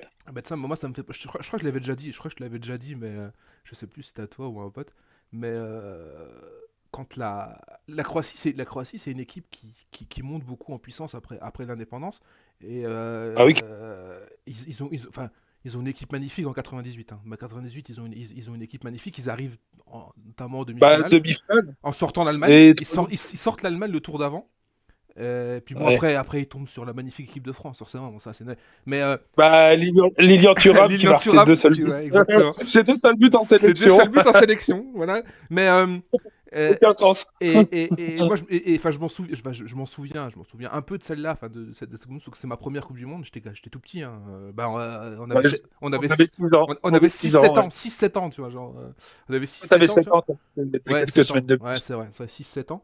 Et je me souviens enfin, dès que je m'en souviens avec mais je vais toujours garder ce truc-là de la Croatie comme une assez bonne équipe et tout ça. Et puis il y avait le meilleur Ouais. buteur de la Coupe du Monde, c'est Davor Šuker. Dans Shoker qui joue au Real. Excellent attaquant, mais sauf que le truc, c'est que j'ai appris il y a quelques années que Davor Šuker, tous les ans, il va sur la tombe de Ante Pavelic. Ante Pavelic qui était le leader de l'État indépendant croate pendant la Seconde Guerre mondiale, donc des Oustachis. Ouais, Mais putain, voilà, non, mais après, j'ai envie de dire, la Croatie, c'est une des équipes qui se fait quand même alpaguer beaucoup de fois par l'UEFA lors des rencontres internationales. oui, Parce qu'il y a quand même mais beaucoup ça- de trucs racistes. Enfin, tu vois, genre. il y a beaucoup de nazis, en Ouais. fait, on va se dire ça. Bah, même Modric, hein. Enfin, j'ai plein de trucs sur Modric, enfin, énormément de membres de l'équipe. Et pourtant, moi, pendant très longtemps, maintenant, je suis un peu moins le foot, mais pendant très longtemps, moi, j'ai eu des maillots croates et tout machin. Moi, j'ai suivi l'époque. Il y avait un joueur que j'aimais beaucoup, moi, qui jouait, qui a pris sa retraite aujourd'hui. C'était l'arrière gauche, je crois. C'était Dario Serna. Je sais pas Ouais, si tu vois, Serna. Serna que j'aimais, Ouais, pareil, clairement. c'était un joueur que j'aimais beaucoup et je supportais la Bah, il a Croatie. fait une sacrée carrière. Il a été au Shakhtar Donetsk, non? Ouais, c'est Il me ça. Ouais. semble. Mm. Ouais, c'est Et ça. grande carrière et tout. Et après, lui, je sais pas personnellement politiquement, tu vois. Mais je sais qu'en tout cas, ouais, la Croatie, ça a toujours été, enfin, en tout cas, l'équipe nationale et tout, ça a toujours été un vivier de nationalistes, etc. Ah, Bon, après, mais- ça s'est amplifié après parce qu'il y a eu la guerre, etc., qui a fait que Ouais. la mobilisation nationale, nationaliste, etc., a fait que comment dire, ça s'est amplifié. Mais oui, là où je pense qu'on sera d'accord avec Chris, c'est sur la question du football, quoi. La question du football, le football Ça, c'est yougoslave, impossible. le football même dans les Impossible. Balkans de manière générale. Bon, après, moi personnellement, j'ai une préférence pour le 11 d'or hongrois, mais ça, c'est voilà. Ça, c'est, voilà. Mais il en parle aussi. Il en parle aussi dans la vidéo Je sais, dans je sais. la finale de 50. Ouais, le miracle, le 54. miracle de merde. Moi, je le dis tout de suite, hein, les Allemands, ils ont cheaté, ils étaient tous drogués. Hein. Voilà. Ils étaient déjà dopés, c'est obligatoire. Ils étaient dopés. Mais je crois qu'en plus, il y a une histoire là-dessus, hein, sur le fait que les Allemands étaient. Les Allemands... Bon, bref. Voilà. Les Allemands, Mais il a raison, le monde aurait été différent si la Hongrie avait gagné en 54. Bref. Ça, je suis bien d'accord. Mais tu sais qu'en plus, ils s'étaient déjà rencontrés en phase de poule, oui, dans la même Coupe du Monde, et que la Hongrie leur avait mis 8-3. Ouais. C'est un truc de ouf. C'est vraiment, il y avait 2-0 à la mi-temps en plus, hein, pour la Hongrie. Les gens qui sont là, qui disent oui, le socialisme m'a jamais rien apporté, si, le football socialiste. Voilà. Franchement. Le 11 d'or. Alors, on a eu le 11 d'or hongrois, on a eu Lev Yashin. La Viachine, ouais. Oleg Blokin, il en parle aussi dans la vidéo, qui a été sélectionneur de l'Ukraine à l'époque. Ouais, et qui a affronté Saint-Etienne en Oui. demi-finale de je sais plus quelle année en Coupe des clubs, enfin, en Ligue des Champions, Ligue- Coupe d'Europe des clubs. Ouais, Coupe d'Europe des clubs, ouais, des clubs champions. Et qui a été Ballon d'Or. Qui a été Ballon d'Or. oui, c'est vrai, il faut le savoir, il a été Ballon d'Or. Comment il s'appelle Panenka. C'est un Tchèque. Hein. Antonin Panenka, bah oui. Panenka, c'est un Tchèque. Hein. C'est lui qui a inventé le. Tchécoslovaque. Oui, bon, il était tchécoslovaque à l'époque, ok, mais je crois qu'il est, je crois qu'il est tchèque. Je sais pas s'il est tchèque ou s'il est slovaque. Je sais plus de quel côté il est. Mais comme dit, Ouais, voilà, c'est un des points où on sera d'accord pour dire que oui, la perte de la Yougoslavie, enfin, c'était très grave. c'était une grande perte pour le football. C'était une perte, enfin, même de manière générale, c'est déjà une perte pour les populations qui vivaient là, mais voilà. Voilà, c'est ce qu'on disait, c'est ce qu'on disait en début d'enregistrement, c'est que bah, vu qu'on parlait de nostalgie, bah, surtout le fondement de la nostalgie, c'est la violence de l'annexion Ouais. économique ou Oui, politique puis dans de le la cas de guerre. l'Allemagne de l'Est. Non, mais c'est surtout, Et c'est surtout la guerre. Je veux dire, la guerre qui a été menée et tout machin, le traumatisme, le quand je dis ça, traumatisme. je pense que toutes les conséquences que ça a eu. Donc dans les Balkans, la guerre, Mm. en RDA, donc une annexion politique en plus qu'elle soit économique, qui a été mais la destruction de tous les fleurons industriels est-allemands, hein, Mm. libéralisation totale et une explosion du chomage, Des une populations. montée de la prostitution, Des une montée de la populations. prostitution de mineurs, mais qui a été délirante dans l'Europe de l'Est. Et de manière Et des générale, femmes. Et toutes des les femmes. entreprises qui sont vendues pour 3 francs 6 sous, quoi, enfin 3 roubles. Et c'est, enfin, tu vois, c'est. Et oui, les femmes, bah oui, Bah, c'est le les femmes principe. C'est le principal qui trafic, avaient hein. quand même. Mm. Hein? C'est le principal trafic, hein. Trafic de femmes, réseau de Et prostitution. oui, et même sans aller jusqu'à la prostitution. Genre les femmes, elles avaient intégré énormément le monde, enfin, Oui, la oui. production, Mm. mais de manière massive Mm. dans ces pays-là. Mm. Et pour derrière, bah, retourner à la cuisine, comme dirait, Ouais, comme bah dirait ouais, l'autre. bah ouais, ouais. Ça a été ça, concrètement. Ça a été Ouais, un retour. recul, en fait. Ah oui, oui, Un recul, hein. Un recul énorme pour les femmes, hein. Mm. C'est. Mm. Ouais, ouais. Donc là-dessus, oui, clairement. Maintenant, une fois qu'on a dit ça, bah l'histoire, elle va pas elle va pas à reculons. Donc Mais tu vois, voilà. tu vois, je trouvais ça intéressant quand même, là, parce que du coup, ça me fait penser, vu on a fini sur un peu sur la question de la Yougoslavie, enfin, de manière générale un peu historique et tout, ça me fait penser cette histoire de nationalisme croate et tout, comme je l'avais noté, tu vois, le fait que c'est c'est- c'est- c'est quand même intéressant que tu aies quand même certaines formes de nationalisme qui soient, je dirais pas qu'ils soient promus, mais tu vois, qu'ils soient moins combattus par l'Union Européenne, à ton genre. Bah, par exemple, le nationalisme croate. Je veux dire, Ah ben, le nationalisme croate, c'est quand même enfin, je dis pas majoritairement, je peux pas dire non plus que tout le nationalisme croate, mais je veux dire, t'as quand même, je rappelle que le premier président de la Croatie, c'était Franjo Tudjman, je crois que c'était. C'était ouvertement, je crois qu'il était négationniste, et c'était un gars qui voulait réhabiliter Ante Pavelic et les Ustashi. Et ça, c'est à mettre en rapport avec le, comment dire, avec tout ce nationalisme, enfin, qui est, comment dire, qui est tourné contre l'héritage soviétique, qu'on voit en Croatie, qu'on voit aujourd'hui en Ukraine, qu'on voit dans les pays baltes, où c'est, tu sais, des trucs de demi-habiles, où on t'explique que non, mais en fait, ils étaient pas, ils s'opposent aux soviétiques, mais en fait, ils étaient pas réellement nazis, ils étaient contre les deux, ils ont collaboré parce qu'ils ont pas eu le choix. Enfin, tu vois, genre tout ce truc-là, en fait, tu vois, cette tentative de vouloir, tu sais, de vouloir laver des mouvements De whitewash, voilà, de whitewash de nazi, de whitewash de nazi. ouais, de Désolé. whitewash de nazis, ouais, littéralement, ouais, parce que je rappelle quand même que l'État indépendant croate, enfin, je veux dire, les Ustashi, leur politique vis-à-vis des Serbes, c'était c'était on en garde un tiers, on en massacre un tiers, on en convertit un tiers.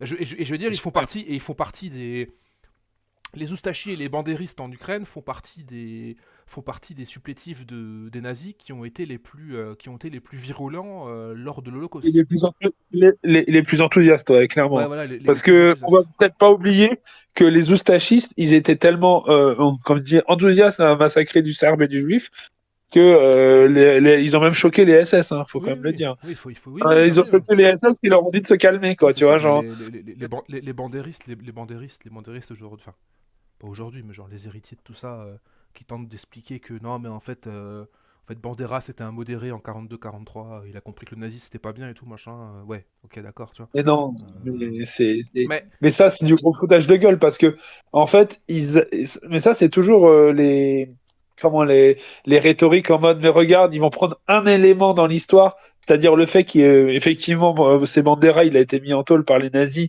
en 42 ouais, ou en ouais, c'est 43, ça, je sais ouais. Non, je crois que c'est 41 ou pas. J'ai vu, mais, 42, mais 43, en je crois. 42, 43, je sais plus exactement.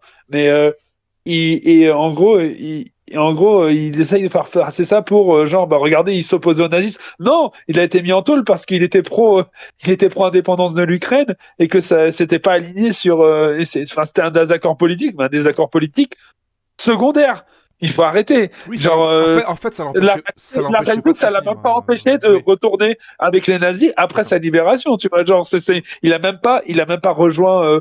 Tu sais, il a même pas fait. Enfin, s'il a été vraiment anti-nazi après cette, après être sorti de tôle, et tu pourrais Non, mais dire en qu'il aurait pu plus, faire une alliance non, mais, non, tactique avec non, l'Union soviétique, aussi désagréable que ça pourrait être pour lui.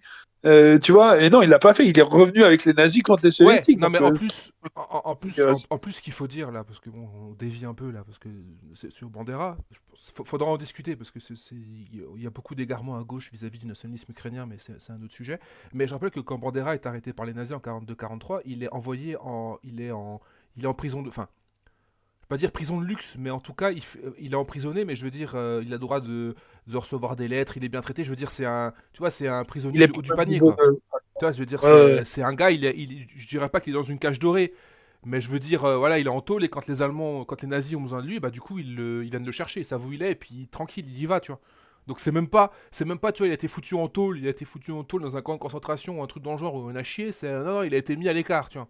Et il a pu, pendant un an, il a pu profiter de conditions de vie qui étaient pas trop dégueulasses, tu vois. Donc Bah, surtout vu le même contexte là-dessus, de quoi. guerre. Oui, oui. Donc même Ouais, là-dessus, mais que ce soit ça, que ce soit les pays baltes ou que ce soit justement même après, même de manière générale, que ce soit les Croates, enfin le nationalisme croate, enfin le nationalisme serbe, enfin, tu vois, je veux dire, enfin, le nationalisme serbe moins. Parce que le nationalisme serbe, il a quand même été beaucoup. C'est toujours un des grands ennemis pour l'Union européenne, pour de très bonnes raisons comme de mauvaises raisons, mais ça s'explique aussi historiquement parce que c'est toujours les Serbes qui ont été les moteurs de l'unification des Balkans. Mais ouais, le nationalisme croate a été a servi de comment dire, a servi de ciment dans les années 90 pour tourner l'héritage comment dire l'héritage soviétique, enfin tu vois, l'héritage pour le coup de la Yougoslavie, et ça s'est passé dans tous les pays dans tous les anciens pays du pacte de Varsovie, hein. La plupart des dirigeants sont devenus des gros nationalistes. En fait, tout le mythe de la résistance antifasciste et de machin, etc., a été foutu au placard. Et ouais. il restait plus que comment dire, que le vecteur nationaliste. Et parfois, en plus, le nationalisme le plus débile et Ouais, ouais. le plus Bah, le révisionniste, plus grossier. Oui, le oui. plus grossier, enfin je veux dire, même sans la chute, même sans la destruction des régimes, hein, les Albanais, enfin le régime albanais, Soja, il faisait du protochronisme en expliquant que les Albanais descendaient des Iriliens, les Roumains ils expliquaient qu'en fait ils descendaient des Daces. Euh, les Bulgares, la Bulgarie, la Bulgarie dans les années 80, à la fin des années 80, ils ont fait un nettoyage ethnique absolument gigantesque des Turcs. Ça a été Ouais. dégueulasse. Ils ont commencé à promouvoir le fait que non, en fait, parce que les descendants en fait de la Bulgarie, c'est une tribu turcique qui s'appelle les Bulgares. Je fais très rapide, hein. Ouais. Et il y avait des gars qui disaient non, non, en fait, non, non, on a trouvé, en fait, c'est pas eux, en fait. En fait, nos descendants à nous, en fait, c'est une obscure tribu qui vient du nord de l'Iran, c'est des Ariens. Voilà, on n'est pas turcs, tu vois. Donc tu Ah vois, oui. en fait tu vois comment est-ce que en fait tous ces discours là, tous ces trucs là en fait ont été mis en avant et après ont servi tu vois de discours nationalistes pour tu vois quand même garantir l'unité du pays et trouver un moyen de tu vois de dépasser la mythologie de la résistance antifasciste, du socialisme, etc. quoi. Donc c'est intéressant à étudier psychologiquement comment ce nationalisme là a a autant imprégné les populations, les populations d'Europe de l'Est et il continue de jouer Ouais, un rôle aussi important. ouais, ouais, ouais. Ouais, ouais, bah, clairement. En tout cas, on le voit clairement, hein. Il n'y a pas besoin de. Oui, Il oui, suffit de voir un petit peu l'ambiance politique de tous ces pays-là en ce moment pour s'en convaincre, hein. ouais. Clairement, clairement. Voilà. Dans les sujets qui nous restaient, enfin, Je crois bah, je pense je crois que qu'on a fait le tour, c'est pas mal, hein. on a fait le tour, ouais, ouais. On Non, a... mais je relis ce que tu m'avais envoyé. La question du nationalisme en Europe de l'Est, on est, bah voilà, c'était ça. Donc, ouais, c'était le dernier sujet, ce que tu as dit sur le nationalisme en Ouais. Europe de l'Est, tourné contre l'héritage Mais soviétique. je pense qu'on en, on pourra en reparler, mais je pense que de toute façon, faudra qu'on parle de l'Ukraine. Ce sera obligé qu'on parle de l'Ukraine et du Ouais, conflit. Non, je veux dire, à un moment donné, il n'y a pas de. Alors, ceux qui écoutent, hein, on n'est pas pro-invasion russe, hein, qu'on soit tout de suite d'accord, tu vois, qu'il n'y ait pas de. on n'est pas Voilà. pro-Poutine, Voilà, on n'est pas pro-Poutine, voilà. on n'est pas Voilà. pro-Poutine, Mais, on mais, mais est j'aime pas, critique. mais j'aime pas les fans d'ésotérisme en Ukraine pour autant. Voilà. Voilà. Voilà. Voilà. Et, Ni en Russie d'ailleurs. Voilà. d'ailleurs, parce qu'il y en a aussi. Voilà. Ni en Non, Russie d'ailleurs. mais et puis oui, accessoirement, bah, on a une lecture à partir de notre propre impérialisme aussi, accessoirement. Oui. Et Qu'il faudra.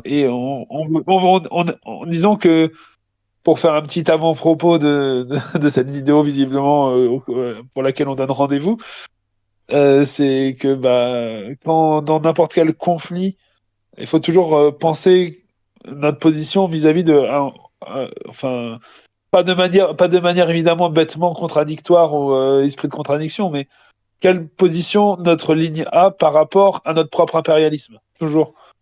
Et ça doit toujours être quelque chose qui doit nous obséder de notre point de vue.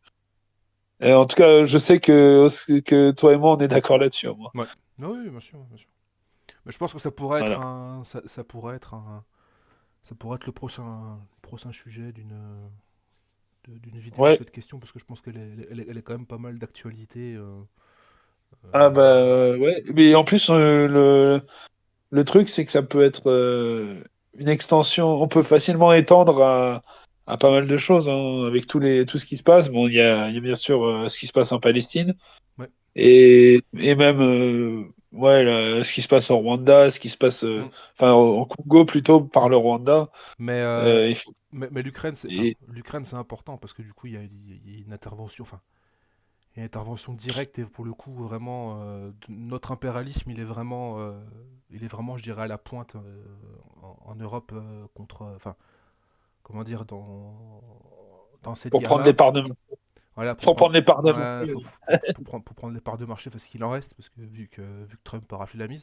Mais, euh, mais non, je pense complètement. que. Mais je veux dire, à la base, c'était ça, quoi. Ouais. Ouais. Mais voilà, juste pour dire que oui, les prochaines vidéos qu'on fera, il y aura certainement. Ce sera certainement sur des. De toute façon, on va beaucoup parler. Là, la première vidéo, c'était vraiment quelque chose pour nous lancer et un peu parler, voilà, un peu de tout ça. Mais je pense il y aura moyen largement de pouvoir discuter des sujets un peu plus, comment dire, un peu plus actuels et pas simplement du radotage historique, machin, mais parler Non, non, non, de en concrètement, fait, voilà, qu'est-ce qu'on peut faire, quelle doit être notre position et pourquoi est-ce que il y a des positions qu'on peut juger légitimement catastrophiques à gauche sur cette question-là, quoi. ouais. Et vraiment très présente d'ailleurs, hein. Oui. Enfin, bref. Ouais. Des fois, je me pète un peu un câble à lire certaines positions, mais ouais. C'est clairement. Mais ouais, à la base, moi, en fait, c'est, comme on en parlait depuis tellement longtemps, enfin, t'as vu la vidéo avec Chris et Zoé, ou Zoé et Chris, peu importe. Et c'est vrai que je dis, mais vas-y, c'est l'occasion, quoi. C'est le moment. Mais au final, C'est le moment. mais au final, voilà, moi, c'est jamais trop dit, je pense. Mais je pense qu'on n'a pas été virulent, hein. Enfin, Non, je non, verrai- non. de fait, je réécouterai le podcast, on va appeler ça un podcast. De fait, enfin, je pense qu'on a été factuel et qu'on a reprécisé. Et de toute façon, Chris, si t'écoutes ça, tu pourras, tu pourras nous répondre sur ce que tu as. Oui, voilà, c'est ça, voilà. Mais après, Peut-être. Et en plus, il avait dit qu'il oui, pourrait oui. en reparler Donc dans il son peut en futur. parler. Donc en plus, il pourra peut-être aiguiser son propos. Je sais pas. Ou alors, mieux que ça, on pourra en discuter directement avec lui. Ah, ça serait bien ça. C'est le mec qui, le mec, il abuse, c'est genre. Ouais, Non, t'inquiète. mais. On Non, non, va mais. faire la Zawa Prod. La, la Non, non. Zawa Non, non. Oscar Prod. Non, non. Euh, Mais. le Non, voilà. siège est aligné. La critique, là, enfin, c'est moins une critique, voilà, genre. Enfin, si, pour le coup, on peut dire que c'est une critique, mais je veux dire, c'est Technique, toujours. au sens noble du terme, quoi. Enfin, je Oui, sais pas. voilà, c'est positif, c'est pas pour dire, ah mon Dieu, vous avez dit machin bidule, mais c'est juste que qu'on soit clair, que on a le droit de. Je pense qu'on a on a le droit de pas être d'accord. Et on a le droit de pas être d'accord et de se dire les choses, d'en discuter calmement, enfin voilà, politiquement, d'avancer des arguments ça nous fait tous progresser. Moi je me dis que fut un temps dans le mouvement international, enfin le mouvement communiste international, même le mouvement ouvrier de manière générale, où il y avait toujours eu de la place comment dire, pour les débats, les critiques entre militants, machin. Et je parle de vraies critiques, hein, je parle pas juste de faire des trades sur Twitter ou dire machin je l'aime pas parce qu'il a parlé trop fort ou il est pas gentil avec moi, enfin etc. Quoi. Je parle vraiment de poser des questions politiques, idéologiques, ce qui peut nous séparer. De toute façon, moi je le dis là et je pense qu'on le redira sans doute encore.